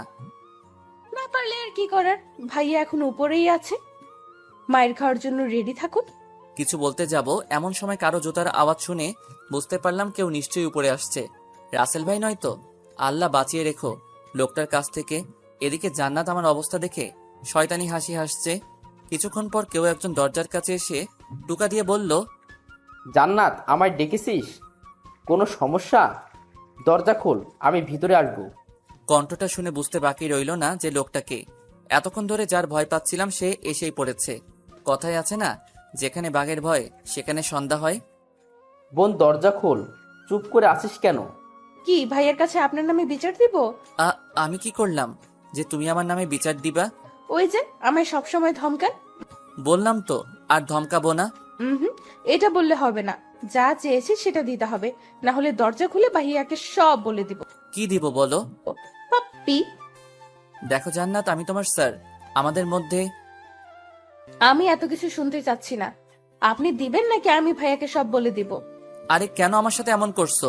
আমি কি ক্ষতি করেছি তোমার? ভালোবাসি যে তাই। এখন বেশি কথা না বলে যেটা চেয়েছি সেটা দিয়ে দেন, না হলে আমি কি করতে পারি বুঝতেই পারছেন। জান্নাত, বোন আমার, কি হয়েছে তোর? কথা বলছিস না কেন? বুঝেছি, এইভাবে কাজ হবে না। ওকে, আমি ভাইয়াকে আপনার কথা বলে দেই। তারপর জান্নাত যেই দরজা খুলতে যাবে তখনই আমি ওর হাতটা ধরে ফেলি আর ওকে কাছে টেনে ওর গালে একটা কিস করে দেই। আমি এটা চাইনি। এর চেয়ে বেশি আমি আর কিছু পারবো না, প্লিজ একটু বোঝার চেষ্টা করো প্লিজ। কিরে, সেই কখন থেকে ডাকছিস, শুনতে পাস না? না মানে আসলে স্যারের সাথে একটা বিষয় নিয়ে কথা বলতেছিলাম, তাই হয়তো শুনি নাই। তাহলে আমায় ডাকলি কেন? কোথায় ডাকলাম? তুমি হয়তো ভুল শুনেছ। আমি তো এতক্ষণ স্যারের সাথে কথা বলতেছিলাম, তাই না স্যার? হ্যাঁ হ্যাঁ। হতেও পারে, কিন্তু স্যার আপনি দরজার সামনে দাঁড়িয়ে আছেন কেন? আপনার তো পড়ার টেবিলে বসে থাকার কথা। হ্যাঁ আসলে পড়া শেষ, তাই চলে যাচ্ছিলাম। এমন সময় জান্নাত আমায় যেতে না দিয়ে কয়েকটা প্রশ্ন করলো পড়ার বিষয়ে, তাই এতক্ষণ এইখানে দাঁড়িয়েছিলাম। ও আচ্ছা, বোনটা আমার ইংলিশ একটু কম বুঝে, কিন্তু আপনি ওকে ভালো করে বুঝাবেন। আচ্ছা, টেবিলে ওই স্কেল দিয়ে কি করেন? এই খাইছে রে, এখন যদি জান্নাত উনাকে সব বলে দেয় তাহলে নিশ্চয়ই আমাকেও আজ ওই দিনে লোকটার মতো ধরে মারা শুরু করবে। আল্লাহ বাঁচাও। ওই স্কেল দিয়ে কি করিস জান্নাত? তেমন কিছু না, পড়ার সময় স্কেলটা স্যার হাতে নিয়ে থাকেন আর কি। হাতে নিয়েই থাকেন নাকি তাকে মারেনও? শোনেন স্যার, বোনটা আমার খুব আদরের। ছোট থেকে আজ পর্যন্ত ওর গায়ে একটু আজ পর্যন্ত লাগতে দেয়নি। যেই আমার বোনের মুখের উপর কেউ কথা বলেছে তাকে মেরে একদম অবস্থা কাহিল করে ফেলতাম। এমনকি অনেক স্যারদের চাকরিও কেড়ে নিয়েছি এর জন্য। এই প্রথম জান্নাত কোনো স্যারের কাজে নিজে থেকে পড়তে চেয়েছে বলেই বাবা ওকে আপনার কাছে পড়াচ্ছেন। তবুও আপনাকে বলে রাখি, ভুলেও আমার বোনের মুখের উপর কোনো কথা বলবেন না। ও যেভাবে বলবে সেভাবেই পড়াবেন। যদি শুনি এর একটু এদিক সেদিক হয় তাহলে আপনার কপালে দুঃখ আছে বলে দিলাম। এটা হুমকি দিচ্ছে নাকি সাবধান করছে? কোনো সমস্যা হলে ভাইয়াকে বলবি, কেমন? আমি তাহলে আসি। বলেই রুম থেকে বেরিয়ে গেলেন। আমিও দরজা খুলে পেয়ে চলে আসতে যাব, এমন সময় জান্নাত আমার হাত ধরে ফেলে। আপনি কোথায় যাচ্ছেন? না মানে পড়ানো তো শেষ, তাই আমি আর থেকে কি করব? আপনাকে আমি যেতে বলেছি? না, তবে পড়ানো যেহেতু শেষ তাই চলে যাচ্ছি। একটু আগে ভাইয়া কি বলে গেল শুনেন নাই? কি বলেছিলেন? এই যে আমার মুখের উপর কোনো কথা বলবেন না, আমি যেভাবে বলবো সেভাবেই পড়াবেন। কিন্তু এখন তো পড়ানো শেষ, তাহলে আর থেকে কি করব? আমার বাসায় অনেক কাজ আছে, প্লিজ আমায় যেতে দাও। কিছুক্ষণ ভেবে ওকে যান, তবে কাল একটু তাড়াতাড়ি পড়াতে আসবেন, দেরি করবেন না কিন্তু। না হলে না না, দেরি করব না, তাড়াতাড়ি চলে আসবো। মনে থাকে জানো। তারপর আর কথা না বাড়িয়ে দরজা খুলে জান্নাতের রুম থেকে বের হয়ে আসলাম। সিঁড়ি বেয়ে নিচে নেমে আসতেই আঙ্কেল আমায় ডাক দিলেন। দেখি উনি সোফায় বসে আছেন। হেঁটে হেঁটে ওনার সামনে গিয়ে দাঁড়ালাম। তা বাবা, জান্নাত ঠিকমতো পড়ছে তো? জি আঙ্কেল। দেখো, আমি জানি মেয়েটা একটু পড়াশোনা কম করে। কি যে হয়েছে ওর কিছুই বুঝতে পারছি না। তুমি একটু ওকে ভালো করে গাইড করে দিও প্লিজ। এসব নিয়ে আপনি চিন্তা করবেন না আঙ্কেল, আমি ওকে ভালো করে গাইড দিচ্ছি। তারপর আঙ্কেলের সাথে আরো কিছু টুকটাক কথা বলে সোজা বাসায় চলে আসলাম। রাতের খাবার খেয়ে রুমের মধ্যে শুয়ে আছি আর ভাবছি জান্নাত যা শুরু করেছে তাতে ওকে বেশি দিন পড়ানো যাবে না, না হলে পরে আমারই ক্ষতি হবে। যত তাড়াতাড়ি পারি আঙ্কেলকে বলে ওকে পড়ানো ছেড়ে দিব। এইসব ভাবতে ভাবতে কখন যে চোখটা লেগে যায় খেয়ালই নেই। সকালবেলা ঘুম থেকে উঠে ফ্রেশ হয়ে নাস্তা করে ভার্সিটিতে চলে এলাম। ক্লাসের মধ্যে বসে আছি আর সবাইকে ক্লাস করাচ্ছি। এমন সময় জান্নাতের দিকে চোখ পড়তেই সে আমায় চোখ টিপ মেরে বসলো। ওর এমন ব্যবহারে থতমত খেয়ে গেলাম। এটা মেয়ে নাকি অন্য কিছু? ছাত্রী হয়ে স্যারকে ছিছি। ওর দিকে না তাকিয়ে আবার ক্লাস করানোতে মনোযোগ দিলাম। কিছুক্ষণ পর বেল বেজে উঠলে ক্লাস থেকে বের হয়ে আসলাম। তারপর আবার একটা ক্লাসে চলে গেলাম ক্লাস করাতে। দেখতে দেখতে টিফিন পিরিয়ডের সময় হয়ে গেলে ক্লাস থেকে বের হয়ে ক্লাসের বারান্দা দিয়ে হাঁটছি। এমন সময় কে যেন বলে উঠল, তামিম সাহেব একটু দাঁড়ান। পিছনে ফিরে দেখি নীলা ম্যাডাম। বলতে গেলে আমার 1-2 বছরের বড় হবে, কিন্তু উনি নাকি এখনো বিয়েই করেন নাই। দেখতেও মাশাআল্লাহ অনেক সুন্দর, গায়ের রং একেবারে ফর্সা, মুখটাও একদম মায়াবী, যে কেউ দেখলে উনার প্রেমে পড়ে যাবে। আপনাকেও তো তেমন দেখা যায় না। দেখবেন কিভাবে? আপনি কি আর আমাদের দিকে তাকান? সব সময় তো মাথা নিচু করে হাঁটেন, পাশ দিয়ে গেলেও কথা বলেন না। আসলে আমি মেয়েদের সাথে এত কথা বলতে পারি না। কেন কেন? এটা ঠিক বলতে পারবো না, তবে আমার কেমন যেন লাগে আর কি। ও আচ্ছা, বুঝেছি। আমাদের স্যারের মেয়েদের সাথে কথা বলতে লজ্জা করে, তাই তো? হ্যাঁ আসলে থাক, আর কিছু বলতে হবে না। টিফিন টাইম তো হয়ে গেছে, চলেন না আজ দুইজন মিলে একসাথে নাস্তা করি। কিন্তু আমি কিন্তু এই প্রথম আপনার কাছে কিছু চেয়েছি, না করলে কিন্তু আমি মাইন্ড করব। ওকে বলেন কোথায় যাবেন? ভার্সিটির বাইরে একটা কফি শপ আছে, ওইখানে যাওয়া যাক। ওকে চলেন। তারপর ওনাকে নিয়ে সামনের দিকে এগোতেই দেখি জান্নাত সামনে দাঁড়িয়ে আছে আর আমার দিকে রাগে কটমট করে তাকিয়ে আছে। ওর এমন ফেস দেখে মনে মনে একটু ভয় পেয়ে গেলাম। এদিকে আমায় দাঁড়িয়ে থাকতে দেখে নীলা ম্যাডাম আমার হাত ধরে আমাকে ওনার সাথে নিয়ে যেতে লাগলেন। তারপর নীলা ম্যাডাম আমায় একটা কফি শপে নিয়ে এসে দুজনের জন্য 2 কাপ কফি অর্ডার দিলেন। দুজন গল্প করতে করতে কফি খাওয়া শেষ করলাম। গল্প করার সময় নীলা ম্যাডাম বারবার আমার হাত ধরতেছিলেন। ওনার এমন ব্যবহার আমার সুবিধার মনে হচ্ছিল না, তাই তাড়াতাড়ি করে ভার্সিটি চলে এলাম। তারপর একে একে বাকি ক্লাসগুলো করিয়ে বাসায় চলে আসলাম। বাসায় এসে ফ্রেশ হয়ে খাওয়া দাওয়া করে একটু ঘুমিয়ে পড়লাম। সন্ধ্যাবেলা ঘুম থেকে উঠে হাত মুখ ধুয়ে জান্নাতকে পড়ানোর জন্য ওর বাসায় চলে আসলাম। রুমে ঢুকে দেখি ভিতরে কেউ নেই, তাই সোজা গিয়ে একটা চেয়ার টেনে টেবিলের পাশে বসে পড়লাম। কিছুক্ষণ পর হঠাৎ দরজা আটকানোর আওয়াজে পেয়ে সামনে তাকালাম। দেখি জান্নাত দরজা লাগিয়ে আমার দিকে আসছে, আর এসেই আমার শার্টের কলার চেপে ধরে বলল, ওই নীলা ম্যাডামের সাথে আপনার কিসের এত কথা? মানে? এখন ন্যাকা সাজা হচ্ছে তাই না? ভার্সিটির বারান্দায় দাঁড়িয়ে দাঁড়িয়ে নীলা ম্যাডামের সাথে কথা বলা, তারপর কফি শপে গিয়ে একসাথে কফি খাওয়া, এসব কি? হ্যাঁ, আরে ভার্সিটিতে স্যার হিসেবে জয়েন হওয়ার পর থেকে নীলা ম্যাডামের সাথে কখনো কথা হয়নি তো, তাই। তাই বলে এত কথা বলতে হয়? আর কফি শপে গিয়ে কি কি কথা বললেন শুনি? তুমি কে যে তোমাকে সবকিছুর কৈফিয়ত দিতে হবে? হ্যাঁ, আমি আপনার সব। আর এইবারের মতো কিছু বললাম না। নেক্সট টাইম যদি কখনো ওই নীলা ম্যাডামের সাথে আপনাকে কথা বলতে দেখি, তাহলে তাহলে কি করবে? হ্যাঁ, কিছুই করব না, শুধু ভাইয়ার কাছে আপনার নামে 2-1টা কথা বলবো। ভয় দেখাচ্ছ তাই না? হুম। ওই নীলা ম্যাডামের সাথে কথা বলতে নিষেধ দিচ্ছি শুধু। অনেক কথা হয়েছে, এখন পড়তে বসো। কিছু না বলে একটা চেয়ার টেনে আমার গা ঘেঁষে বসে পড়লো। এইখানে বসেছো কেন? সামনের দিকে গিয়ে বসো। আজ এখানেই বসবো, আর পড়ালে পড়ার, না পড়ালে নাই। আর কোনো উপায় না পেয়ে ওকে পড়াতে রাখলাম। জান্নাতকে পড়াচ্ছি, এমন সময় হুট করে ও আমার গালে একটা কিস করে বসলো। ও এমন কিছু করে বসবে তা আমি স্বপ্নেও ভাবিনি। এই মেয়ে, তোমার লজ্জা শরম বলতে কিছু নেই নাকি? ছাত্রী হয়ে স্যারকে কিস করো? নাই। আপনার গলাটা না খুব সুন্দর, তাই একটু আদর করে দিলাম। বেশি বেঁকে গেছো তাই না? দাঁড়াও, আজকে আঙ্কেলের সাথে তোমার বিষয়ে কথা বলবো। স্যার, আপনি আমায় এত তাড়াতাড়ি বিয়ে করবেন? কিন্তু আমার যে এখনো পড়াশোনা কমপ্লিট হয়নি। চুপ বেয়াদব মেয়ে কোথাকার! আমি কি তোমায় বলেছি যে তোমায় বিয়ে করব? তুমি আমার সাথে যা শুরু করেছো সেগুলো আজকে আঙ্কেলকে বলবো। ভুলেও এমন কাজ করবেন না, না হলে আমার কথায় ভাইয়া আপনার কি হাল করবে তা ভাবতেও পারবেন না। আমার সাথে এমন করছো কেন? দেশে কি মানুষের অভাব পড়েছে যে তুমি তোমার স্যারের সাথে জিএফ এর মতো আচরণ করছো? অভাব পড়েনি, তবে আপনার মতো এত কিউট মানুষ খুব কমই আছে, তাই তো আপনাকে এত ভালোবাসি। এটা ভালোবাসা নয়, এটা ক্ষণিকের জন্য ভালো লাগা। কেন বুঝতে চাইছো না? আমায় এইসব শেখাতে আসবেন না, আপনার থেকে আমি এইসব বিষয়ে ভালো জানি। সো মিস্টার তামিম আহমেদ, আমি যেভাবে বলবো আর যা চাইবো আপনি তাই করবেন, না হলে আমি আপনার কি অবস্থা করব ভাবতেও পারবেন না। শুধু রাসেল ভাইয়ের জন্য তোকে এত সহ্য করেছি, না হলে কবেই তোকে পড়ানো বাদ দিয়ে দিতাম। আপনাকে আমায় পড়াতেই হবে, সেটা হোক আপনার ইচ্ছায় অথবা অনিচ্ছায়। সো এইসব নিয়ে এত ভাবাভাবি করে কোনো লাভ নেই। এ তো দেখছি মনের কথা বুঝে ফেলে। আল্লাহ, এই মায়ারার থেকে আমারে বাঁচাও প্লিজ। ওই, এত কি ভাবছেন? না কিছু না, তুমি পড়ো তো। কোনটা পড়বো? বুঝিয়ে না দিলে পড়বো কিভাবে? এতদিন ধরে তো বুঝিয়ে আসছি, তারপরও কিছু মাথায় ঢোকে না নাকি? একদম রাগী গলায় কথা বলবেন না, না হলে ভাইয়াকে ডেকে সব বলে দিব। তুমি আমাকে পড়াচ্ছ নাকি আমি তোমায় পড়াচ্ছি? আপনি আমায় পড়াচ্ছেন। তাহলে কি আমি একটু রাগ দেখাতে পারবো না? না, পারবেন না। ওকে, খেয়াল করো, আমি পড়াটা বুঝিয়ে দিচ্ছি। কিসের জন্য যে একে পড়াতে আসি, তারপর ওকে কিছুক্ষণ বুঝিয়ে একটা প্রশ্নের উত্তর লিখতে বললাম। ব্যাস, চুপচাপ বসে রইল আর কলম ঘোরাতে লাগলো।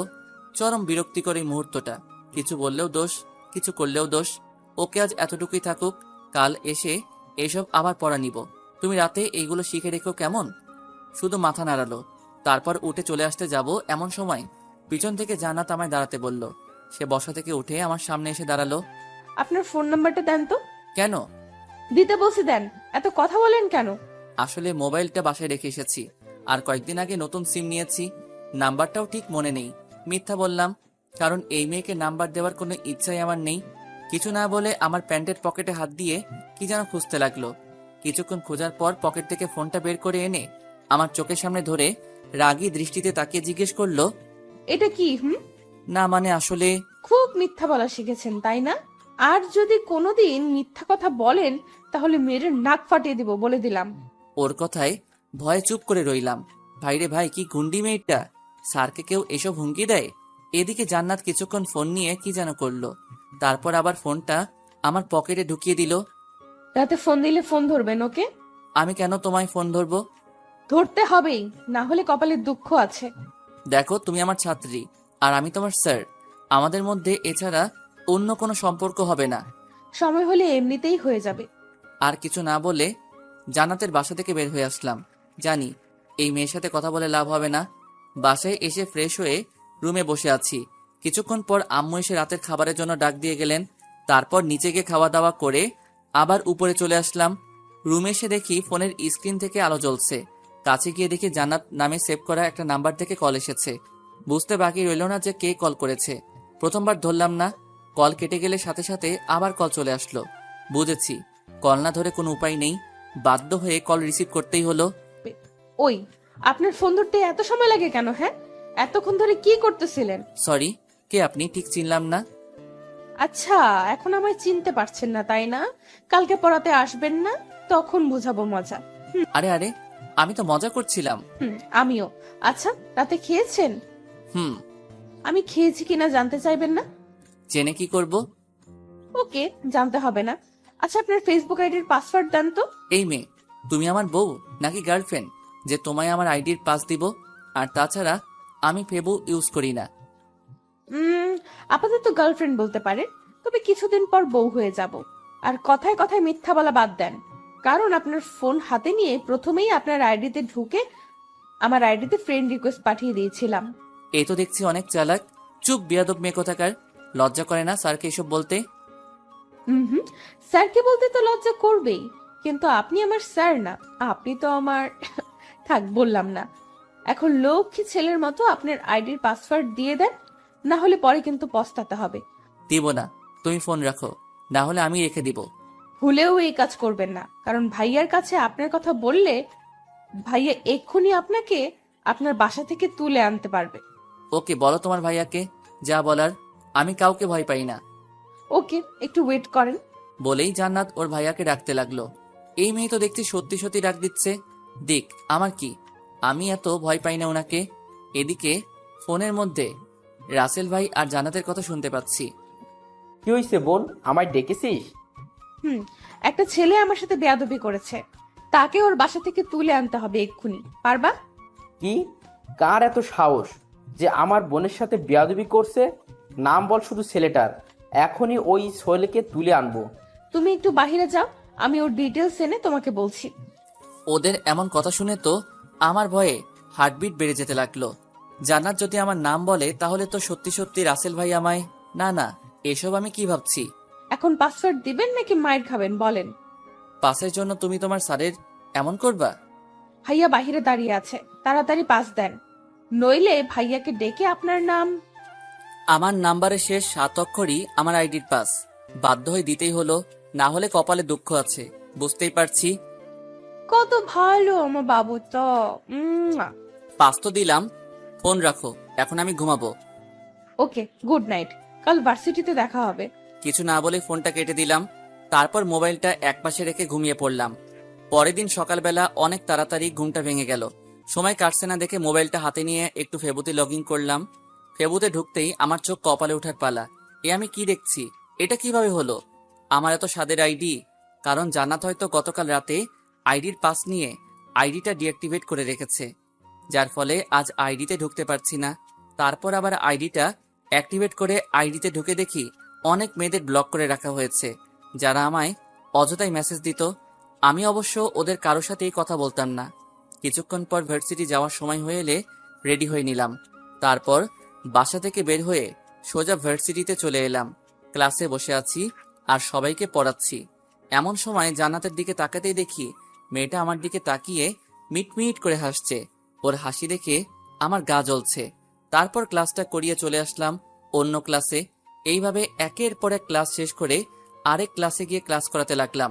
ভার্সিটি ছুটি হয়ে গেলে সকল ছাত্রছাত্রীরা একে একে বাসায় চলে যেতে লাগলো। আমি একটা রিক্সা নিয়ে সোজা বাসায় চলে আসলাম। বাসায় এসে হাত মুখ ধুয়ে খাওয়া দাওয়া করে রুমে এসে কিছুক্ষণ রেস্ট নিতে লাগলাম। দেখতে দেখতে সন্ধ্যা হয়ে আসলো। জান্নাতকে পড়ানোর সময় হয়ে গেছে। রেডি হয়ে জান্নাতের বাসায় চলে আসলাম। জান্নাতের রুমে এসে দেখি ও রুমে নেই। আবার ওয়াশরুমের ভিতরে কে যেন নড়াচড়া করছে।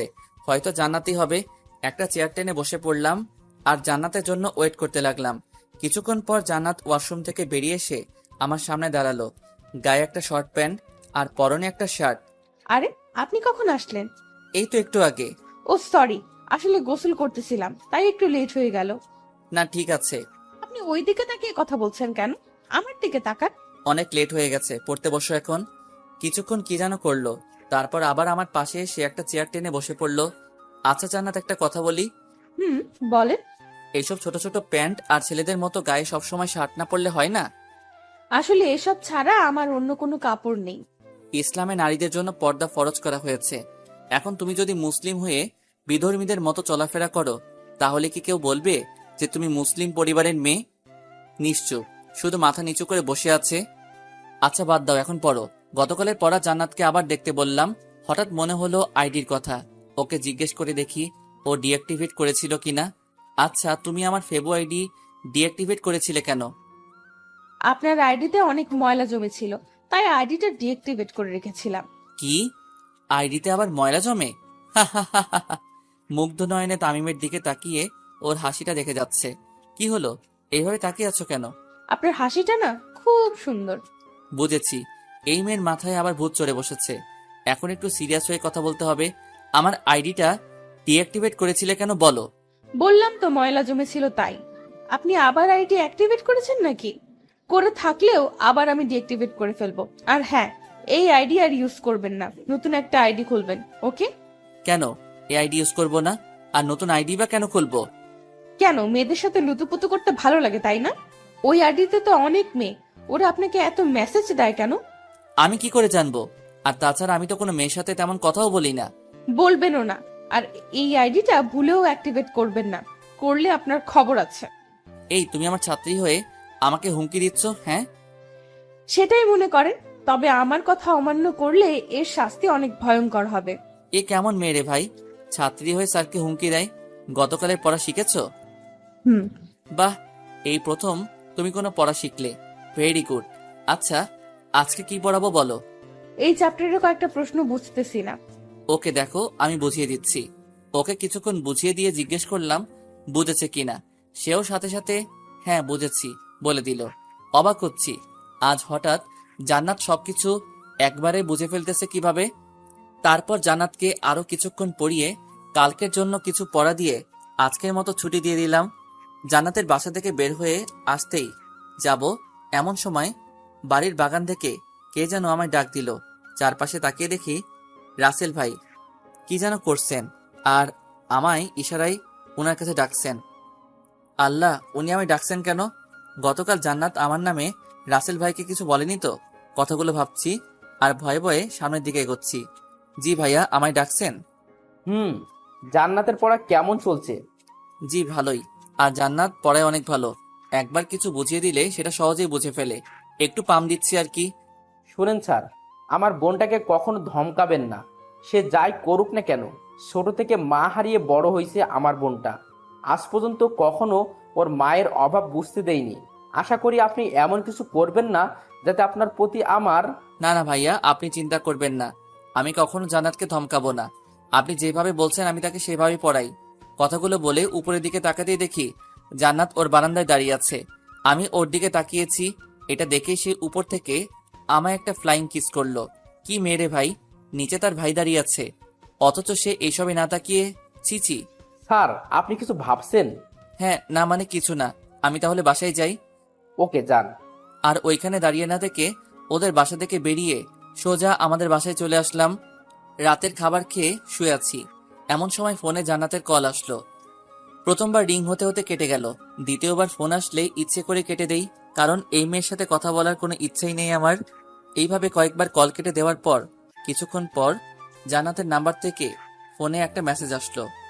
মেসেজটা ছিল এরকম: শেষবারের মতো কল দিব, যদি না ধরেন তাহলে কাল ভার্সিটিতে আসার আগেই হসপিটালের বেডে শুতে হবে। জান্নাতের এরকম মেসেজ দেখে একটু ভয় পেলাম, যেমন মেয়ে বলা যায় না, সত্যি সত্যি কিছু করে ফেলতে পারে। আবার ওর নাম্বার থেকে কল আসলো, এবার সাথে সাথে রিসিভ করলাম। এখন কল ধরলেন কেন? কিসের জন্য কল দিয়েছো বলো? প্রেম করার জন্য গো। দেখো, ঢং করবা না, যা বলা তাড়াতাড়ি বলে ফেলো। আমি ঘুমাবো, কাল আবার ভার্সিটি আছে। আমি ঢং করি তাই না? ওকে যান, কিছু বললাম না, আপনি ঘুমান। তবে তার আগে আমায় একটা দেন। এসব ইয়েটিয়ে আমি বুঝি না, যা বলার ভালো করে বলো। ওকে, একটা পাপ্পি দেন। পারবো না, ফোন রাখো বলছি। রাগ দেখিয়ে লাভ হবে না। আপনি ভালো করে জানেন আমার উপর রাগারাগি করেছেন, এটা ভাইয়া জানতে পারলে আপনার সাথে কি কি হতে পারে। সো কোনো কথা না বলে যেটা চেয়েছি সেটা দিয়ে দেন। রাগারাগির কারণটা যদি তোমার ভাইয়া জানতে পারে তাহলে উনি আমায় কিছু করবেন না। করবেন, অনেক কিছু করবেন। কারণ রাগারাগির বিষয়টা আমি অন্যভাবে নিয়ে যাব, মানে ভাইয়াকে একটু মিথ্যা বলবো আর কি। প্লিজ ফোনটা রাখো, আমি ঘুমাবো। যেটা চেয়েছি সেটা দিয়ে দেন, আমি ফোন রেখে দিব। এছাড়া আর কোনো লাভ হবে না। বুঝেছি, এই মেয়ে পিছু ছাড়বে না, তাই বাধ্য হয়ে কোনো রকমে ইনিয়ে বিনিয়ে ইয়েটা দিতে হলো আর কি। লুচ্চা ভাইবেন না আবার আমাকে, চিপাই পইরা দিছি, ইচ্ছা করে তো আর দেই নাই। তারপর জান্নাত ফোনটা কেটে দিল, আর আমিও শান্তিতে বিছানায় গাটা এলিয়ে দিয়ে শুয়ে পড়লাম। পরের দিন ভার্সিটিতে এসে ক্লাসে বসে সবাইকে ক্লাস করাচ্ছি। ভুল করে একবার জান্নাতের দিকে তাকাতেই সে আমায় চোখ টিপ মেরে মিটমিট করে হাসতে লাগলো। লজ্জায় আর ওর দিকে তাকালাম না। ক্লাসটা করিয়ে অন্য আরেকটা ক্লাসে চলে এলাম। একে একে সব ক্লাস করিয়ে ভার্সিটিও ছুটি হয়ে গেল। বাসায় যাওয়ার জন্য ভার্সিটি থেকে বের হতেই কোথা থেকে জানি নীলা ম্যাডাম একটা রিক্সা নিয়ে আমার সামনে এসে দাঁড়ালেন। বাসায় যাচ্ছেন মনে হয়, আসেন আমার সাথে, আপনাকে আপনার বাসায় নামিয়ে দিয়ে যাই। না থাক, আমি হেঁটেই যেতে পারবো, আপনি চলে যান। তা বললে তো হবে না। আমি আপনাকে একা রেখে চলে যাব কিভাবে? আসেন আমার সাথে বলছি। বলেই আমার হাত ধরে টেনে রিক্সায় উঠিয়ে নিলেন। কিছু বলতে গিয়েও পারলাম না, যদি উনি আবার মাইন্ড করেন। এদিকে উনি বারবার আমার দিকে হেলে দুলে পড়ছেন, আর আমি ততই চেপে বসার চেষ্টা করছি। কিছুক্ষণ পর, চাচা রিক্সা থামান। কেন, কি হয়েছে? আমার বাসার সামনেই, একটু হাঁটলে পৌঁছে যাব, আপনি চলে যান। আর চাচা এই নিন রিক্সা ভাড়া। আরে ভাড়া দিতে হবে না, আমি দিয়ে দেব। না, আপনি মেয়ে মানুষ হয়ে একজন পুরুষের ভাড়া দিবেন, এটা কেমন দেখায়? একটা মুচকি হাসি দিয়ে চলে গেলেন। আমিও আর দাঁড়িয়ে না থেকে সোজা বাসায় চলে আসলাম। বাসায় এসে হাত মুখ ধুয়ে দুপুরের খাবার খেয়ে নিলাম। সন্ধ্যাবেলা জান্নাতকে পড়ানোর জন্য ওর বাসায় চলে এলাম। জান্নাতের রুমের দরজা খুলে ভিতরে ঢুকে দেখি জান্নাত রুমে নেই, হয়তো ওয়াশরুমে আছে। এটা ভেবে আমি রুমের ভিতরে ঢুকে পড়লাম। সাথে সাথে রুমের দরজা ঠাস করে বন্ধ হয়ে গেল। পিছনে তাকাতেই কে যেন আমার হাত টেনে ধরে দরজার সাথে চেপে ধরলো। সে আর কেউ না, জান্নাত। এই কি করছো? ছাড়ো আমায়। কেন এখন ছাড়বো কেন? অন্যদের সাথে তো ভালোই ঘেঁষাঘেঁষি করতে পারেন। মানে আমি আবার কি করলাম? এখন সাধু সাজা হচ্ছে তাই না? আরে কি আবল তাবল বকছো? আমি করেছিটা কি সেটা তো বলবা নাকি? কেন, গতকাল যে নীলা ম্যাডামের সাথে এক রিকশায় বাসায় গেলেন মনে নেই? খুব মজা হয়েছিল গতকাল, তাই না? এই রে, জান্নাত এসব জানলো কি করে? তাহলে কি নীলা ম্যাডামের রিক্সায় ওঠার সময় জান্নাত আমাকে দেখে ফেলেছিল? না মানে আসলে আমি তো... হ্যাঁ, এখন এটাই তো বলবেন যে আমি ইচ্ছে করে রিকশায় উঠিনি, উনি জোর করে আমায় তুলেছেন, তাই তো? তার মানে তুমি সব দেখেছো, আর আমার কি দোষ বলো? উনি তো আমায়... চুপ করেন, লজ্জা করে না নিজের বয়সে বড় মেয়েদের সাথে লুতুপুতু করতে? তুমি কিন্তু বেশি করে ফেলছো।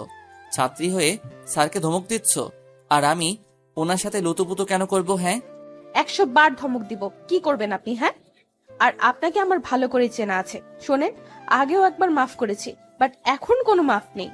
আমার কথা যেহেতু অমান্য করেছেন, তাহলে এর শাস্তি আপনাকে পেতেই হবে। এই আমি তোমার এমন কি ক্ষতি করেছি সব সময় আমার পিছনে পড়ে থাকো? আমি কি ওনার সাথে ইচ্ছাকৃতভাবে কখনো কথা বলেছি বলো? এত কিছুর উত্তর আমি দিতে পারবো না। এখন আপনাকে আমার কথা অমান্য করার জন্য শাস্তি পেতে হবে। কি শাস্তি? বেশি কিছু না, শুধু আমায় একবার জড়িয়ে ধরবেন আর 5 মিনিট লিপ কিস করবেন। কি পাগল নাকি তুমি? হ্যাঁ, স্যারকে এইসব কিভাবে? ছি ছি, আমার বলতেও লজ্জা করছে। চিন্তা করবেন না, বিয়ের পর আপনার সব লজ্জা ভেঙে দিব। এখন যা যা বলেছি তা করেন। অসম্ভব, আমি এইসব কিছুতেই করব না। আর আমি আজকেই আঙ্কেলকে তোমার বিষয় সব বলে দিব, তারপর তোমাকে পড়ানো বাদ দিয়ে দিব। সাথে সাথে আমার কলারটা চেপে ধরে আমার মুখের কাছে ওর মুখ নিয়ে আসলো আর বলল, এইসবের কিছু করলে খুন করে ফেলবো কিন্তু। আর আমি যা বলেছি এখন যদি তা না করেন, তাহলে আমি চিৎকার করে ভাইয়াকে ডাকবো। তারপর ভাইয়া এসে আপনার কি হাল করবে ভাবতেও পারবেন না।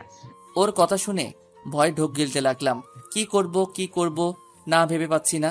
আমাকে ছেড়ে দাও প্লিজ, আমি তো তোমার কোনো ক্ষতি করিনি, তাহলে কেন আমার সাথে এমন করছো? মা বাবার একটা মাত্র সন্তান আমি, আমার কিছু হয়ে গেলে ওরা কাকে নিয়ে বাঁচবে বলো? প্লিজ আমায় শেষবারের মতো মাফ করে দাও, আর আমায় ছেড়ে দাও প্লিজ। ছেড়ে দিলে তো হবে না সোনা, অপরাধ যেহেতু করেছো এর শাস্তি তো পেতেই হবে, তাই না? আমাদের মধ্যে শুধু স্যার ছাত্রীর সম্পর্ক, এছাড়া আর কিছু না। আমাদের মধ্যে ওইসব হবে না। এটা ঠিক না, কেন বুঝতেছো না তুমি? আমি এত কিছু বুঝতে চাই না, আপনি আমার দেওয়া শাস্তিটা পূরণ করবেন কি না বলেন। আর তুমি কেন বুঝতে পারছো না? ওই, তুই কিস করবি নাকি আমি কিছু করব? করবো না, যা করার করো। ওকে। বলে আমার শার্টের কলার চেপে ধরে আমার ঠোঁটের সাথে তার ঠোঁট এক করে দিল। নিজেকে ছাড়ানোর অনেক চেষ্টা করছি, কিন্তু ওর শক্তির সাথে আমি কিছুতেই পেরে উঠতে পারছি না। এদিকে আমার ঠোঁটের উপর অত্যাচারটা আরো বেড়ে গেল। আমার ঠোঁটগুলোতে জান্নাত বারবার কামড় দিচ্ছে। যত নড়চড়া করছি ততই জোরে কামড় মারছে। কিছুক্ষণ পর জান্নাত আমার ডান হাতটা নিয়ে ওর কোমরে চেপে ধরলো। সাথে সাথে আমি নিজের হাতটা ছাড়িয়ে নিলাম আর জান্নাতকে জোরে একটা ধাক্কা মেরে দূরে ফেলে দিলাম। ধাক্কার তাল সামলাতে না পেরে জান্নাত মেঝেতে পড়ে গেল আর ব্যথার চোটে আহ বলে চিৎকার দিয়ে উঠল। কিছুক্ষণ পরেই কারো জুতার আওয়াজ শুনে বুঝতে পারলাম কেউ একজন উপরে আসছে। এর কয়েক সেকেন্ড পর কে যেন রুমের বাহির থেকে দরজায় টুকা দিল আর বলল, বোন, কি হয়েছে? তোর চিৎকার দিলি কেন? কণ্ঠটা শুনে বুঝতে পারলাম এটা রাসেল ভাই ছাড়া আর কেউ না। এখন জান্নাত যদি উনাকে বলে দেয় যে আমি ওকে ধাক্কা মেরে ফেলেছি, বলুক, তাহলে আমিও বলবো। না, এসব বললে তো উল্টা উনি আমাকে সন্দেহ করবেন। চেহারায় ভয়ের ছাপ নিয়ে জান্নাতের দিকে তাকাতেই দেখি সে এখনো মেঝেতে পড়ে আছে। উঠার চেষ্টা করছে কিন্তু উঠতে পারছে না। হয়তো জোরে ধাক্কা দেওয়ায় ব্যথা পেয়েছে অনেক। কি হলো বোন, দরজা খুলছিস না কেন? এই তুমি ঠিক আছো তো? আসলে সরি, আমি এত জোরে ধাক্কা মারতে চাইনি। প্লিজ উঠে পড়ো এখন আর দরজা খুলে দাও, রাসেল ভাই ডাকছে। কিভাবে উঠবো? আমার কোমর তো ভেঙেই দিলেন ধাক্কা মেরে, এখন কিছুতেই দাঁড়াতে পারছি না, কোমরে প্রচুর ব্যথা করছে। তখন তুমি ওইসব না করলে তো আর আমি ধাক্কা মারতাম না। এখন একটু কষ্ট করে উঠে পড়ো প্লিজ। আমি পারবো না, কোমরে ভীষণ ব্যথা করছে। আর আপনি কেমন মানুষ, হ্যাঁ? দিনে তুলতে পারেন না আমায়? ওর কথা কি করব ভেবে পাচ্ছি না। এদিকে বাহির থেকে রাসেল ভাই জান্নাতকে ডেকে যাচ্ছে, আর এই মেয়ে কিছুতেই উঠতে পারছে না। আর উপায় না পেয়ে জান্নাতের হাত টেনে ধরে ওকে উঠাতে লাগলাম। এই কি করছো? ছাড়ো বলছি। ছাড়ার জন্য তো ধরিনি বাবু। দেখো বাহিরে তোমার ভাইয়া দাঁড়িয়ে আছে, দরজা খুলে দাও, না হলে উনি কি না কি ভাববে বলো। বাবু, আমার কিছু যায় আসে না। বোন, দরজা খোল, না হলে কিন্তু আমি দরজা ভেঙে ফেলবো। ভাইয়া, আমার কিচ্ছু হয়নি, আমি ঠিক আছি। আমাকে জড়িয়ে ধরা অবস্থাতেই বলল, তাহলে একটু আগে চিৎকার করলি কেন? আসলে টেবিলের নিচে একটা তেলাপোকা দেখে ভয় পেয়ে গেছিলাম, তাই ভয়ে চিৎকার দিয়েছিলাম। কিন্তু স্যার তেলাপোকাটাকে মেরে ফেলেছেন। তোমার আর টেনশন করতে হবে না, তুমি যাও। আচ্ছা, যা, ঠিক আছে, তুই এখন পড়, আমি তাহলে গেলাম। জান্নাত ছাড়ো প্লিজ, আমার শ্বশুরই লাগছে। কেন, নীলা ম্যাডামের সাথে ঘেঁষাঘেঁষি করার সময় সুশ্রুরি লাগে না? আমি ধরলেই সুশ্রুরি লাগে? আমি ধরলেই খারাপ লাগে? আর উনি ধরলে ভালো লাগে, তাই না? দেখো আমি উনার সাথে। চুপ করে দাঁড়িয়ে থাকুন আর আমায় জড়িয়ে ধরুন। এমনিতেই ঠিকমতো কিস করতে দেননি, এখন বেশি কথা বললে এমন জায়গায় মরবো যে জীবনেও বাবা ডাক শুনতে পারবেন না। ওর কথায় ভয় পেয়ে আর কোনো কথা বললাম না। সত্যি মেরে দিতে পারে যেভাবে রেগে। ওর কথায় ভয় পেয়ে আর কোনো কথা বললাম না। সত্যি মেরে দিতে পারে যেভাবে রেগে আছে। কিছুক্ষণ পর আমরা কবে বিয়ে করব? মাথা উপরে তুলে আমার দিকে তাকিয়ে ওর কথা শুনে একটু কাশতে লাগলাম। মেয়ে বলে কি মাথা পুড়ে গেছে মনে হয়। কি হলো, চুপ করে আছো কেন, বলো। আমায় ছাড়ো, আমার একটু কাজ আছে, যেতে হবে। হুম, আর একটু থাকি না। আজকের পড়াগুলো রাতে আরেকবার দেখবা, কাল এসে ওইগুলো পড়া নিব। আজ তাহলে আমি আসি। জান্নাতকে ছাড়িয়ে কথাগুলো বলে চলে আসতে যাব, এমন সময় পিছন থেকে জান্নাত আমায় দাঁড়াতে বলল। আবার কি? কাল ভার্সিটি শেষে আমার জন্য একটু ওয়েট করিয়েন, আপনাকে নিয়ে একটা জায়গায় যাব। পারবো না, আর এমনিতেও কাল আমার একটা জরুরি কাজ আছে, সেটা শেষ করতে হবে। না গেলে আমি ভাইয়াকে বলে আপনাকে আমার সাথে নিয়ে যাব, সমস্যা নেই। কিছু না বলে দরজা খুলে ওর রুম থেকে বেরিয়ে আসলাম। নিচে এসে দেখি রাসেল ভাই বাগানে বসে আছেন। আমাকে দেখি কিছুক্ষণ আমার দিকে তাকিয়ে থেকে আমায় ডাক দিলেন। ভয়ে হার্টবিট বাড়তে শুরু করলো। উনি আমায় ডাকছেন কেন? ধীরে ধীরে ওনার সামনে গিয়ে দাঁড়ালাম। জি ভাইয়া বলেন। আপনার ঠোঁটে রক্ত কেন স্যার? কোথায় রক্ত? বলে ঠোঁটে হাত দিয়ে দেখি আঙ্গুলে একটু রক্ত লেগে গেছে। ও, তার মানে জান্নাত তখন কামড়িয়ে রক্ত বের করে ফেলেছে। ও, এটা আসলে নিচে নামার সময় দেয়ালের সাথে ঠোঁট লেগে হয়তো কেটে গেছে। কিন্তু দেখে তো মনে হচ্ছে কেউ কামড় মেরেছে। এই রে, এখন কি বলবো ভাবতেছি। এমন সময় উপরের দিকে তাকাতেই দেখি জান্নাত ও রুমের বারান্দায় দাঁড়িয়ে আমার দিকে দুষ্টু হাসি হাসছে। ওর হাসি দেখে গা জ্বলা শুরু করেছে। ওর জন্যই এখন রাসেল ভাইয়ের কাছে আমায় ধরা পড়তে হয়েছে। কি হলো স্যার, কিছু ভাবছেন নাকি? না কিছু না, তাড়াহুড়ো করে সিঁড়ি বেয়ে নামতে গিয়ে দেয়ালের সাথে ঠোঁট লেগে যায় আর হালকা দাঁতও লেগে গেছিল, তাই হয়তো এমন হয়েছে। ও আচ্ছা। জি আচ্ছা, তাহলে আমি আজ আসি। তারপর ওদের বাসা থেকে বের হয়ে সোজা বাসায় চলে আসলাম। বাসায় ঢোকার সময় হাত দিয়ে মুখটা ঢেকে রুমে চলে এলাম, না হলে ঠোঁটের বিষয়টা আম্মুর চোখে পড়লে বাঁচা যাবে না। রুমে এসে আয়নার দিকে তাকিয়ে ঠোঁটগুলো দেখে খুব রাগ হতে লাগলো জান্নাতের উপর। কামড়িয়ে একদম ঠোঁটের অবস্থা কাহিল করে ফেলছে। রাতের বেলা খাবারের আগে ঠোঁটগুলো ড্রেসিং করে খাবার খেতে গেলাম। চুপচাপ খেয়ে দিয়ে আবার রুমে চলে এলাম। রুমে এসে ফেবো আইডিটা অ্যাক্টিভেট করে কিছুক্ষণ নিউজ ফিড ঘোরাঘুরি করে মোবাইলটা রেখে ঘুমিয়ে পড়লাম। পরের দিন সকালবেলা ঘুম থেকে উঠে ফ্রেশ হয়ে হালকা নাস্তা করে ভার্সিটিতে চলে এলাম। ক্লাসে জান্নাত আজ তেমন দুষ্টুমি করেনি, এতে ক্লাস করাতে ভালোই লাগলো। এইভাবে একে একে প্রত্যেকটা ক্লাস করিয়ে শেষ হলে ভার্সিটি ছুটি হয়ে গেল। ভার্সিটি গেট দিয়ে বের হতে যাব, এমন সময় পিছন থেকে যেন বলল, স্যার একটু দাঁড়ান। পিছনে ফিরে দেখি সে আর কেউ না, জান্নাত। কখন থেকে ডাকছি, শুনতে পান না? কেন ডাকছো? বলেছিলাম না আপনাকে নিয়ে এক জায়গায় যাব, চলেন যাওয়া যাক। আমিও গতকাল বলে দিয়েছিলাম যে আমি পারবো না, আমার একটা জরুরি কাজ আছে। ওকে দাঁড়ান, ভাইয়াকে ফোন করে আসতে বলি, উনি এসে আপনাকে যাওয়ার জন্য রাজি করাবে। প্লিজ একটু বোঝার চেষ্টা করো। আপনি আমার সাথে যাবেন নাকি আমি ভাইয়াকে ফোন করে আসতে বলবো? ওকে চলো, তবে আমি বেশিক্ষণ তোমার সাথে থাকতে পারবো না। দেখা যাবে। বলে একটা রিক্সা ডেকে নিজে উঠে আমাকে উঠতে বলল। আমি তোমার সাথে এক রিক্সায় যেতে পারবো না। উঠবেন নাকি ভাইয়াকে? আরে উঠছি তো, খালি ভাইয়া ভাইয়া করো কেন? এই শপিং মলে চলেন তো। শপিং মলে কেন? একটু পরেই বুঝতে পারবেন, এখন চুপ করে বসে থাকেন। ওর কথা মতো চুপ করে বসে রইলাম। কিছুক্ষণ পর রিক্সা এসে থামলো একটা শপিং মলের সামনে। এরপর জান্নাত রিক্সা থেকে নেমে রিক্সা ভাড়াটা দিয়ে দিল। আমিও সাথে সাথে রিক্সা থেকে নেমে পড়লাম। তারপর জান্নাত আমাকে ধরে শপিং মলের ভিতরে নিয়ে আসলো। হাঁটতে হাঁটতে একসময় জান্নাত আমায় নিয়ে একটা শাড়ির দোকানে গিয়ে ঢুকলো আর দোকানদারকে কয়েকটা শাড়ি দেখাতে বলল। কিছুক্ষণ পর দোকানদার আমাদের সামনে কয়েকটা শাড়ি এনে রাখলেন আর একে একে সবকটা শাড়ি প্যাকেট থেকে খুলে দেখাতে লাগলেন। দেখেন তো কোন শাড়িটা নিব। তোমার যেটা ভালো লাগে সেটা নাও। আমায় জিজ্ঞেস করছো কেন? উফ, আপনিও না, আপনার পছন্দ করা শাড়ি ছাড়া আমি কি কোনোদিনও অন্য কোনো শাড়ি পরেছি? তো আমি তো অবাক। মেয়ে বলে কি আমার পছন্দ করা শাড়ি না ছাড়া নাকি সে কোনোদিন শাড়ি পরেনি, কিন্তু এই মেয়েকে তো এইসব ছোট ছোট ড্রেস না ছাড়া আমি কোনোদিন দেখেছি বলে মনে হয় না। স্যার, ম্যাডাম যখন বলেছেন তাহলে একটা শাড়ি পছন্দ করে দিন না। তাছাড়া আপনারই তো ওয়াইফ, বাইরের কেউ নাকি যে পছন্দ করে দেওয়া যাবে না? দোকানদার আমাকে উদ্দেশ্য করে বলল কথাগুলো। লোকটার কথা শুনে কি বলবো কিছুই বুঝতে পারছি না।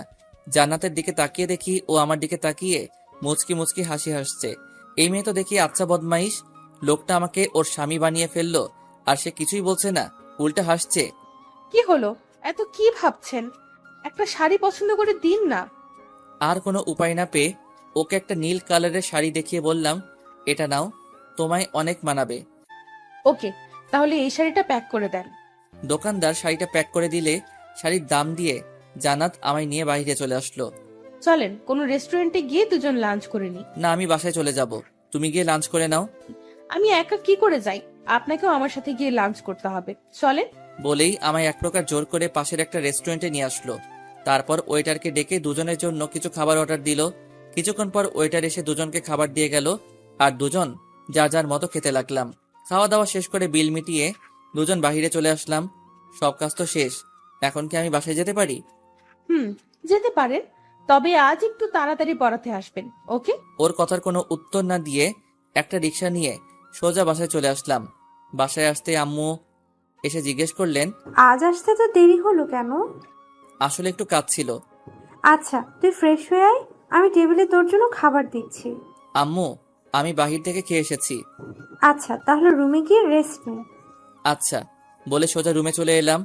রুমে এসে ফ্রেশ হয়ে বিছানায় শুয়ে শুয়ে কিছুক্ষণ ফেসবুকিং করতে লাগলাম। এইভাবে বিকালটা কেটে গেল। সন্ধ্যাবেলা জান্নাতকে পড়ানোর জন্য ওর বাসায় চলে এলাম। জান্নাতের রুমের কাছে এসে দরজাটা খুলে ভিতরে ঢুকে সামনে তাকাতেই আমি অবাক, কারণ সামনে জান্নাত শাড়ি পরা অবস্থায় দাঁড়িয়ে আছে। শাড়িতে ওকে ভীষণ সুন্দর লাগছে, কেন জানি ওর থেকে চোখ ফেরাতেই পারছি না। এক পলকে ওর দিকে তাকিয়ে আছি। কি হলো স্যার? এমন করে কি দেখছেন? হঠাৎ জান্নাতের কথায় বাস্তবে ফিরলাম। দেখি ও আমার দিকে দুষ্টুমি ভরা চোখে তাকিয়ে আছে। না মানে আসলে তোমাকে আজ শাড়িতে ভীষণ সুন্দর লাগছে বলেই জিভে কামড় দিলাম। হাই হাই, মুখ ফসকে কি বলে ফেললাম। এখন জান্নাত কি না কি ভাববে। কি সত্যিই আমার সুন্দর লাগছে? হুম। আপনার পছন্দ করা শাড়ি পরেছি যে, সুন্দর লাগবে না কেন? আজকে তাহলে পরবা না? পরবো তো। আর আপনি দাঁড়িয়ে আছেন কেন? বসেন। তারপর একটা চেয়ার টেনে টেবিলের পাশে গিয়ে বসে পড়লাম। জান্নাত তো একটা চেয়ার টেনে আমার সামনের চেয়ারে বসে পড়লো। তা আজ হঠাৎ শাড়ি পরলে যে, কোথাও যাওয়া নাকি? না, এমনিতেই পরেছি। ও আচ্ছা, তা গতকালের পড়া শিখা হয়েছে? হুম। ওকে, তাহলে আজকে নতুন কিছু পড়াই। একদিন না পড়লে কি মানে?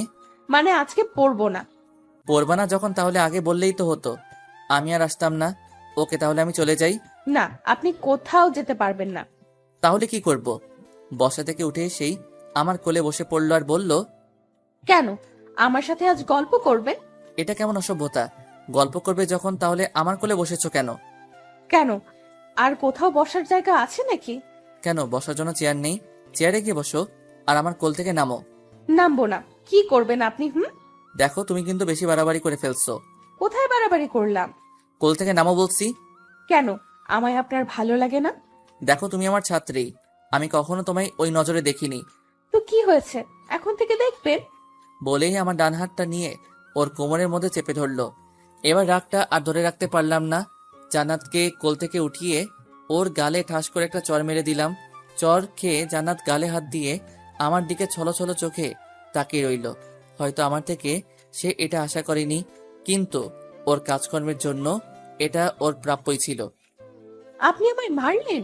মেরেছি, বেশ করেছি। অনেকদিন ধরেই তোমার এইসব পাগলামিগুলো সহ্য করে এসেছি, কিন্তু আর না।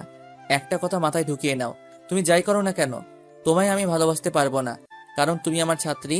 এর বেশি কিছু হওয়ার চেষ্টাও করবা না। কথাগুলো বলেই জান্নাতের রুম থেকে বেরিয়ে আসলাম। সিঁড়ি বেয়ে নিচে নামতেই দেখি আঙ্কেল সোফায় বসে আছেন। আমাকে নিচে নামতে দেখে জিজ্ঞেস করলেন, কি হলো বাবা, আজ এত তাড়াতাড়ি চলে যাচ্ছ যে? জান্নাতকে পড়াবা না? আসলে আঙ্কেল, আমার শরীরটা আজ বেশি ভালো না, তাই বাসায় চলে যাচ্ছি। শরীর খারাপ থাকলে পড়াতে আসলে কেন? ফোন করে বলে দিতেই পারতে যে আজ পড়াতে আসবে না। না মানে এদিক দিয়ে যাচ্ছিলাম, তাই ভাবলাম আর ফোন করার কি দরকার, বাসায় এসেই বলে যাই। আচ্ছা, তাহলে তুমি বাসায় যাও আর গিয়ে রেস্ট নাও। আচ্ছা, তাহলে আমি আজ আসি। তারপর জান্নাতের বাসা থেকে বের হয়ে সোজা আমাদের বাসায় চলে আসলাম। রুমে এসে বিছানায় বসে ভাবছি, জান্নাতকে চর মেরে কি ঠিক করলাম? যদি ও আমার নামে ওর ভাইয়ের কাছে বিচার দিয়ে বসে, তাহলে আমার কি হবে? দূর, যা হবার হবে। এত ভয় পেলে চলবে না। আর চরটা ওর প্রাপ্যই ছিল। দিন দিন ওর পাগলামিগুলো না হলে আরো বেড়ে যাবে। পারলে ওকে পড়ানোয় ছেড়ে দিব। ওই দিনের মতো রাতের খাবারটা খেয়ে রুমে এসে ঘুমিয়ে পড়লাম। পরের দিন সকালবেলা ঘুম থেকে উঠে ফ্রেশ হয়ে ভার্সিটিতে চলে এলাম। ক্লাসে বসে আছি, কিন্তু একজনকে আজ ক্লাসে দেখছি না। সে হলো জান্নাত। মেয়েটা হয়তো আজ ভার্সিটিতে আসেনি। কেন আসেনি এটাও আজ করতে পেরেছি। হয়তো গতকাল চরমারায় আজ রাগ করে ভার্সিটিতে আসেনি। না আসলে নাই, তাতে আমার কি। একের পর এক ক্লাস করাতে লাগলাম, কিন্তু আজ কিছুই ভালো লাগছে না। বারবার শুধু জান্নাতের দুষ্টুমিগুলো চোখের সামনে ভেসে উঠছে। ভার্সিটি ছুটি হলে বাসায় চলে আসলাম।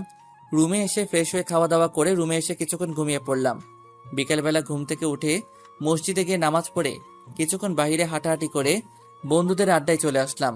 আজকে জান্নাতকে পড়াতে যাব না, তাই বন্ধুদের আড্ডায় এসে ওদের সাথে কিছুক্ষণ জমি আড্ডা দিলাম। অনেক দিন পর ওদের সাথে দেখা, তাই সহজে ছাড়তে চাইনি। অবশেষে অনেক জোরাজোরি করে ওদের থেকে বিদায় নিয়ে বাসায় চলে আসলাম। এইভাবে দিনটা কেটে গেল। পরের দিন ভার্সিটিতে গিয়ে ক্লাসে বসে আছি, কিন্তু জান্নাতকে আজও ক্লাসে দেখতে না পেয়ে কেন যেন মনটা খারাপ হয়ে গেল। গেলাম, একে একে সব ক্লাস শেষ হলে ভার্সিটিও ছুটি হয়ে গেল। ক্লাস থেকে বের হতে যাব, এমন সময় দেখি নীলা ম্যাডাম ভার্সিটির বারান্দায় দাঁড়িয়ে আছেন। মনে হয় কারো জন্য ওয়েট করছেন। আমি সেদিকে না তাকিয়ে চলে আসতে যাব, এমন সময় নীলা ম্যাডাম আমায় দেখতে পেয়ে ডাক দিয়ে দাঁড়াতে বললেন। এরপর আমার সামনে এসে দাঁড়িয়ে বললেন, চলো, তোমার সাথে আমার কিছু কথা আছে। বলেই আমার হাত ধরে ভার্সিটির পিছনে নিয়ে আসলেন। ভার্সিটির পিছনে এসে আমার সামনে দাঁড়িয়ে আমায় একটা ফুল দিয়ে উনি হুট করে প্রপোজ করে বসলেন। ওনার এমন কাজে আমি অনেকটা চমকে উঠলাম। কি বলবো ভেবে পাচ্ছি না। চুপ করে থাকলে হবে না, আমার প্রপোজের উত্তর চাই। মাফ করবেন প্লিজ, কারণ আমার আব্বু অনেক আগে থেকেই একজনের সাথে আমার বিয়ে ঠিক করে রেখেছেন। কার সাথে? নাম কি ওই মেয়েটার? এইসবের কিছুই আমি জানি না, শুধু এটাই জানি আব্বু ওনার এক বন্ধুর মেয়ের সাথে অনেক আগে থেকেই আমার বিয়ে ঠিক করে রেখেছেন। আমি সত্যি তোমায় ভালোবেসে ফেলেছি। প্লিজ তুমি আমায় বিয়ে করে নাও। কথা দিচ্ছি কখনো তোমায় কষ্ট দিব না। সরি, আমি আমার আব্বুর অমতে আপনাকে বিয়ে করতে পারবো না। আর তাছাড়াও বয়সে আপনি আমার অনেক বড় হবেন। আপনাকে কিভাবে আমি বিয়ে করি বলেন? বয়সে বড় বলে কি আমায় বিয়ে করা যাবে না? তা নয়, কিন্তু আব্বু যে একজনের সাথে আমার বিয়ে ঠিক করে রেখেছেন তার কি হবে? ওকে ফাইন, তোমার আব্বু যদি বলেন তাহলে তুমি আমায় বিয়ে করবে তো? সেটা কখনো হবে না ম্যাডাম, শুধু শুধু কষ্ট পাবেন না প্লিজ। আমি যাই, আমার একটু কাজ আছে বলেই ওনার সামনে থেকে চলে আসলাম। তারপর একটা রিক্সা নিয়ে সোজা বাসায় চলে আসলাম। বাসায় এসে ফ্রেশ হয়ে খাওয়া দাওয়া করে রুমে এসে ভাবতে লাগলাম নীলা ম্যাডামের ঘটনাটা। উনি যে আমায় এইভাবে প্রপোজ করে বসবেন আর বিয়ের কথা বলে উঠবেন তা ভাবতেও পারিনি। বিষয়টা নিয়ে যত ভাবছি তত মাথা ব্যথা বেড়ে যাচ্ছে। এইভাবে বিকালটা কোনো রকমে কেটে গেল। ভাবলাম আজ জান্নাতকে পড়াতে চাই, তাই রেডি হয়ে জান্নাতদের বাসায় চলে আসলাম।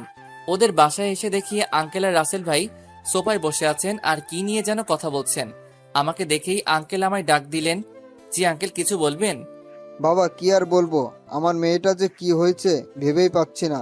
যে মেয়ে সবসময় হাসি খুশি থাকতো আর দুষ্টুমি করে ঘর মাতিয়ে রাখতো, সে আজ নীরব প্রকৃতি হলো কি করে, এটা নিয়ে খুব চিন্তায় আছি।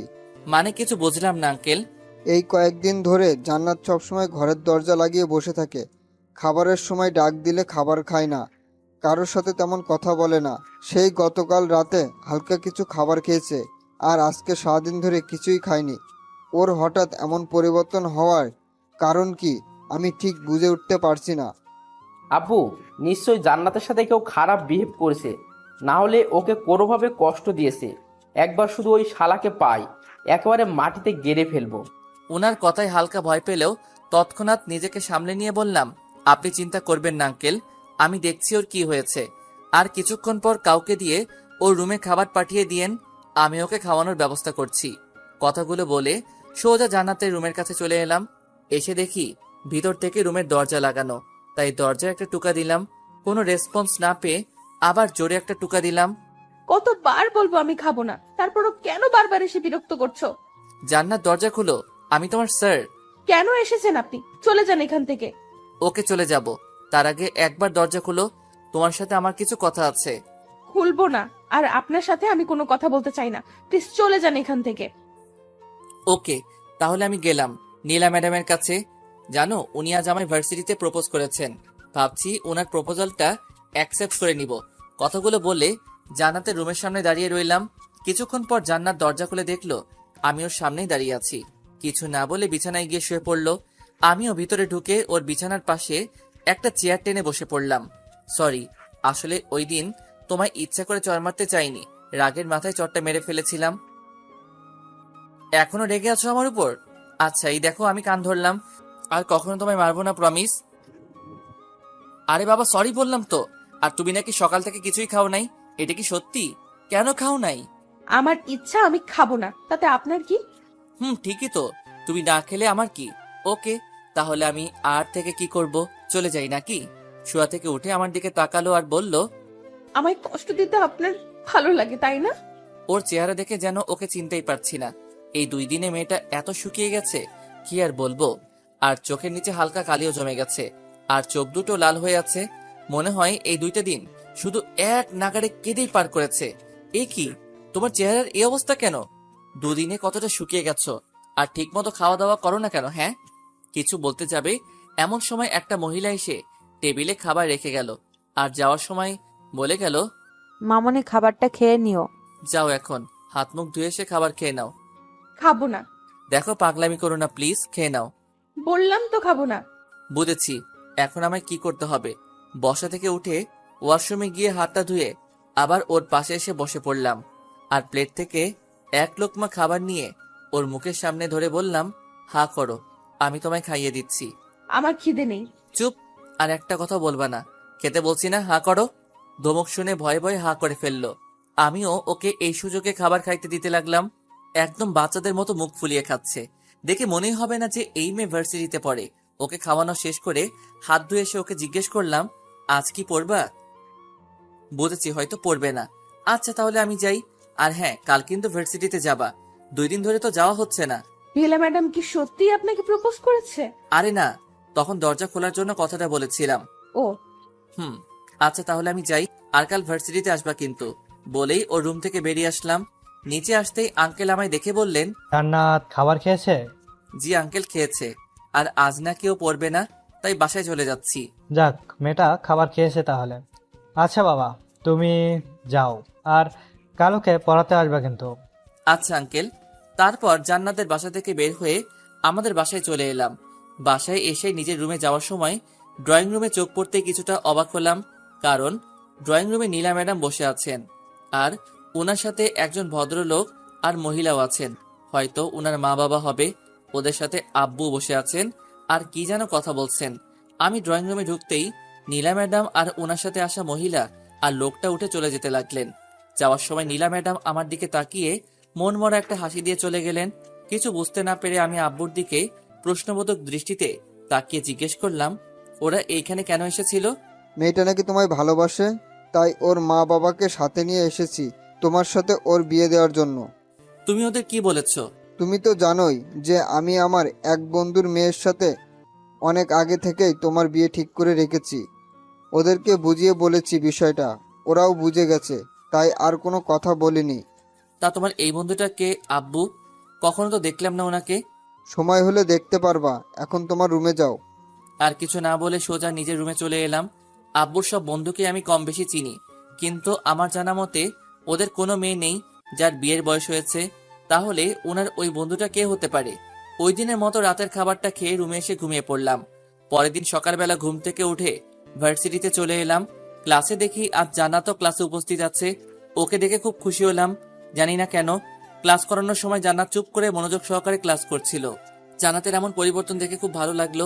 কিছুক্ষণ পর বেল বেজে উঠলে সবাইকে কিছু পড়া দিয়ে অন্য ক্লাসে চলে গেলাম। এইভাবে দিনটা কেটে গেল। ভার্সিটি থেকে বাসায় এসে খেয়ে দিয়ে রুমে এসে কিছুক্ষণ রেস্ট নিলাম। দেখতে দেখতে বিকাল হয়ে আসলো, তাই জান্নাতকে পড়ানোর জন্য ওদের বাসায় চলে আসলাম। জান্নাতের রুমে এসে দেখি ও একটা বই নিয়ে টেবিলে বসে বসে পড়ছে।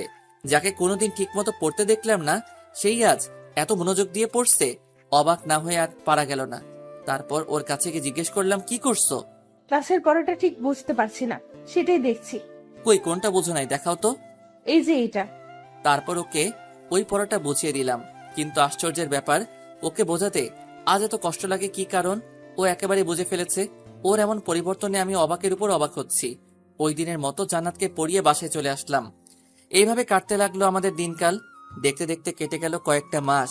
এই কয়েক মাসে জান্নাত একেবারে বদলে গেছে। আগের মতো আর আমার সাথে দুষ্টুমি করে না। কোনো কিছু বললে ওর ভাইয়ের নামে ভয় দেখায় না। সবসময় পড়াশোনা নিয়ে পড়ে থাকে। ক্লাসেও এখন মনোযোগ দিয়ে ক্লাস করে। জান্নাতের এমন পরিবর্তনে আমি অনেকটা খুশি হয়েছি, কিন্তু ওর দুষ্টুমিগুলো এখন খুব মিস করছি। হয়তো আমিও এই কয় মাসে ওর মায়ায় পড়ে গেছি। আর হ্যাঁ, আরেকটা কথা, এর মধ্যে জান্নাতের প্রথম বর্ষের পরীক্ষাও হয়ে গেছে, আর জান্নাত ক্লাসের মধ্যে প্রথম স্থান অর্জন করেছে। নীলা ম্যাডামও এখন আমার সাথে তেমন কথা বলেন না। দেখা হলে মাঝে মধ্যে শুধু ভালো মন্দ জিজ্ঞেস করেন, এই আর কি। সবকিছুর মধ্যে দিয়ে ভালোই চলছিল দিনকাল। তারপর হঠাৎ একদিন রাতের বেলা টেবিলে বসে সবাই মিলে খাবার খাচ্ছি, এমন সময় আব্বু বললেন, তোমাকে তো আগে থেকেই বলে রাখা হয়েছে যে আমার বন্ধুর মেয়ের সাথে তোমার বিয়ে ঠিক করে রেখেছি আমি। এখন আমি চাচ্ছি তোমার বিয়ে দিয়ে বাড়িতে নতুন বৌমা আনতে। এত তাড়াতাড়ি বিয়েটা না দিলে হয় না? আর তাছাড়া তোমার মা সারাদিন একা একা বাড়িতে কত কাজ করে, একজন মানুষের দ্বারাই একা এত কাজ কিভাবে সম্ভব ভেবে দেখছো কোনোদিন?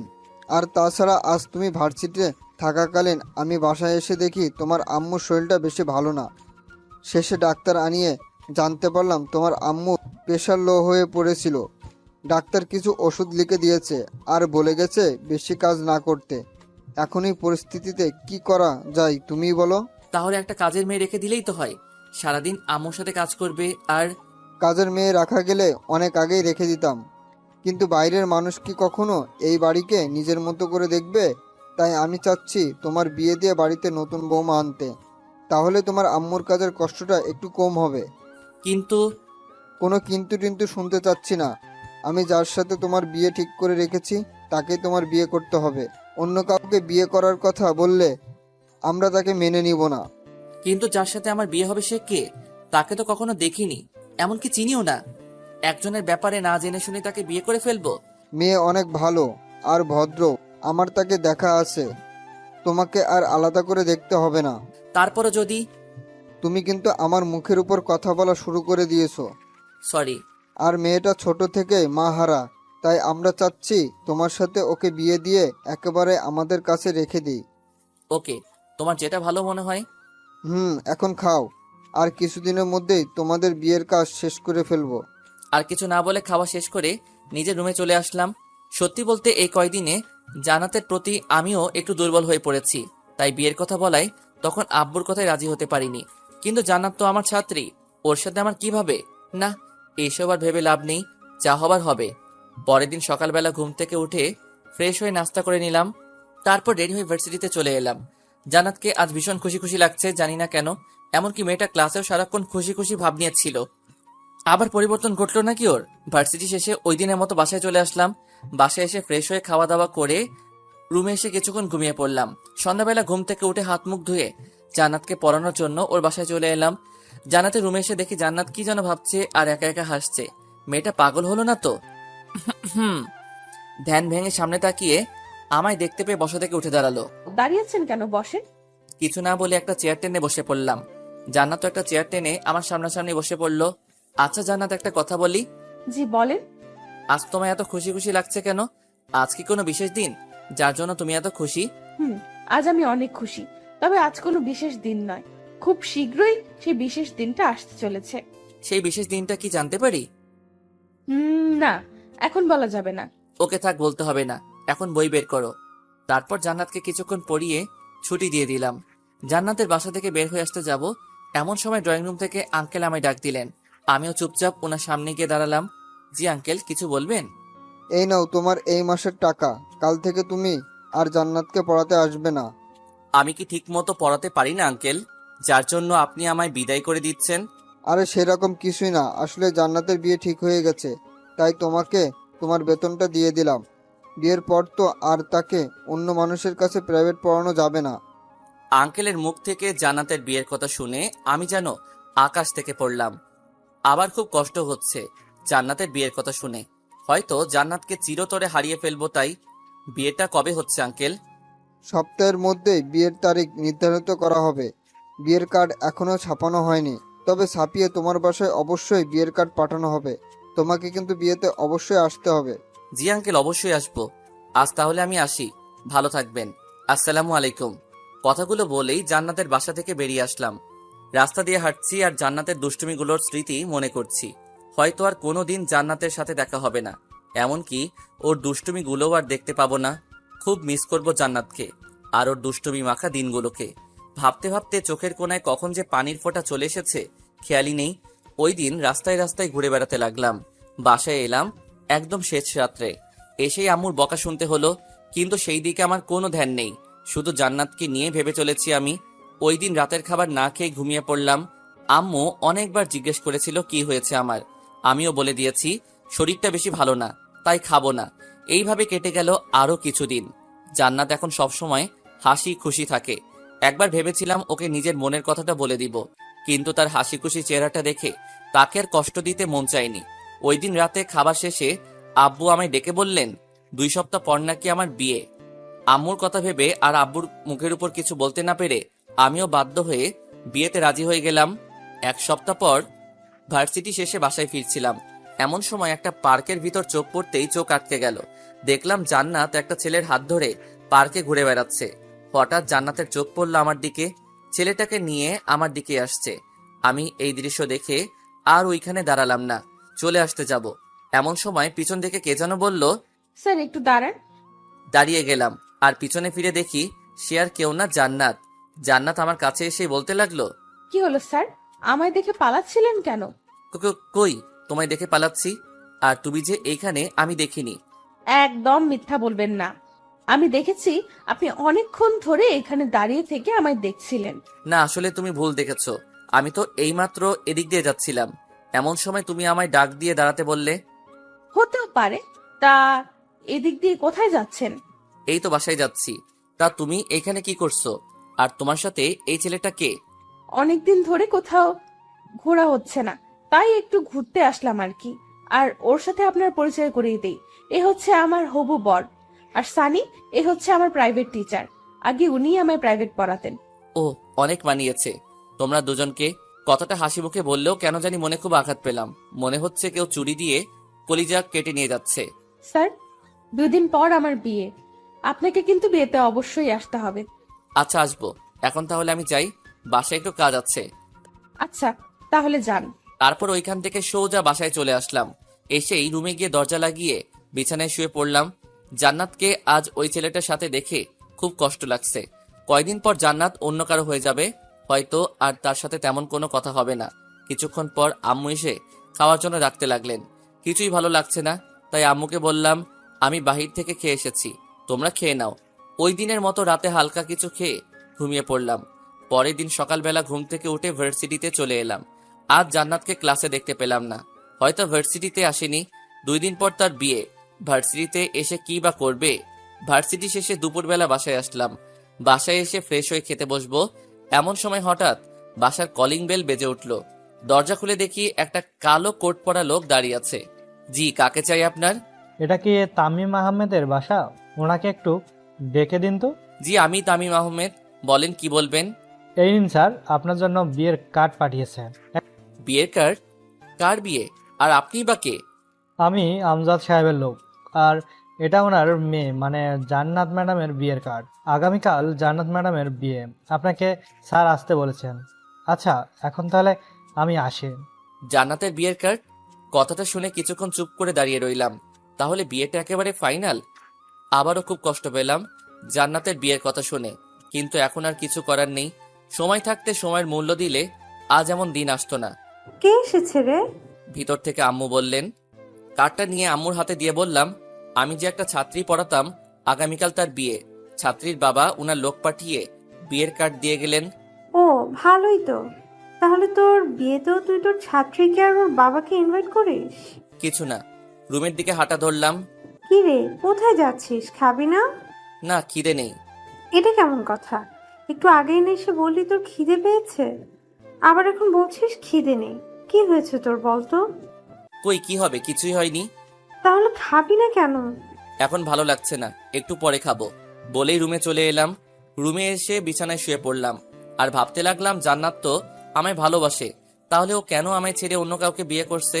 তাহলে কি ও আমার সাথে এতদিন মিথ্যে ভালোবাসার অভিনয় করেছে, নাকি ওই দিনের ঘটনার পর ওর মন থেকে আমায় মুছে ফেলার চেষ্টা করছে? এমনও হতে পারে আমার অবহেলা পেয়ে আমায় ভুলে যাওয়ার জন্য জান্নাত অন্য কাউকে বিয়ে করে নিচ্ছে। জান্নাতকে কি একবার আমার মনের কথাটা বলে দেখব? না না, 2 দিন পর ওর বিয়ে, আর এখন আমি ওকে এইসব বললে সারা জীবন জান্নাত আমায় ঘৃণার চোখে দেখবে। জান্নাতকে তো ওই ছেলেটার সাথে খুব হাসি খুশি দেখলাম, হয়তো জান্নাত ওই ছেলেটার সাথে খুব ভালো থাকবে। না, আমি আর ওদের মধ্যে গিয়ে বাধা হয়ে দাঁড়াতে চাই না। দোয়া করি জান্নাত ওই ছেলেটার সাথে সারা জীবন সুখী থাকুক। এইসব নানান বিষয় ভাবতে ভাবতে কখন যে চোখটা লেগে যায় খেয়ালই নেই। যখন ঘুম ভাঙলো তখন মোবাইলটা হাতে নিয়ে দেখি 6টা বেজে গেছে। তারপর উঠে হাত মুখ ধুয়ে বাইরে হাঁটতে বের হলাম মনকে ফ্রেশ করার জন্য। কিছুক্ষণ হাঁটাহাঁটি করার পর আবার বাসায় চলে আসলাম। রাতের খাবার খেয়ে রুমে এসে শুয়ে আছি, এমন সময় মোবাইলটা বেজে উঠল। হাতে নিয়ে দেখি আঙ্কেল কল দিয়েছেন। কিছু না ভেবেই কলটা রিসিভ করলাম। আসসালামু আলাইকুম আঙ্কেল, কেমন আছেন? ওয়ালাইকুম আসসালাম। হ্যাঁ, ভালো আছি। কেমন আছো? আলহামদুলিল্লাহ, আমিও ভালো। তা হঠাৎ ফোন করলেন যে, কোনো সমস্যা হয়েছে নাকি আঙ্কেল? না, কিছু হয়নি। কাল তো জান্নাতের বিয়ে, তোমাকে বিয়ের কার্ডও পাঠাইছি। তুমি বিয়েতে আসবে তো? আঙ্কেল, আসলে আমার কাল একটু কাজ আছে। আমি কোনো অজুহাত শোনার জন্য তোমায় ফোন করিনি। কাল তুমি ঠিক সময়ে বিয়েতে এসে উপস্থিত হবে, এটাই আমার শেষ কথা। এর উপরে আর কোনো কথা নেই। আচ্ছা আঙ্কেল, আমি আসবো। আচ্ছা, এখন তাহলে ফোন রাখলাম। বলেই কল কেটে দিলেন। আমি আর কিছু না ভেবে মোবাইলটা একপাশে রেখে ঘুমিয়ে পড়লাম। পরের দিন সকালবেলা ঘুম থেকে উঠে মার্কেটে গিয়ে জান্নাতের জন্য কিছু গিফট কিনে আবার বাসায় চলে আসলাম।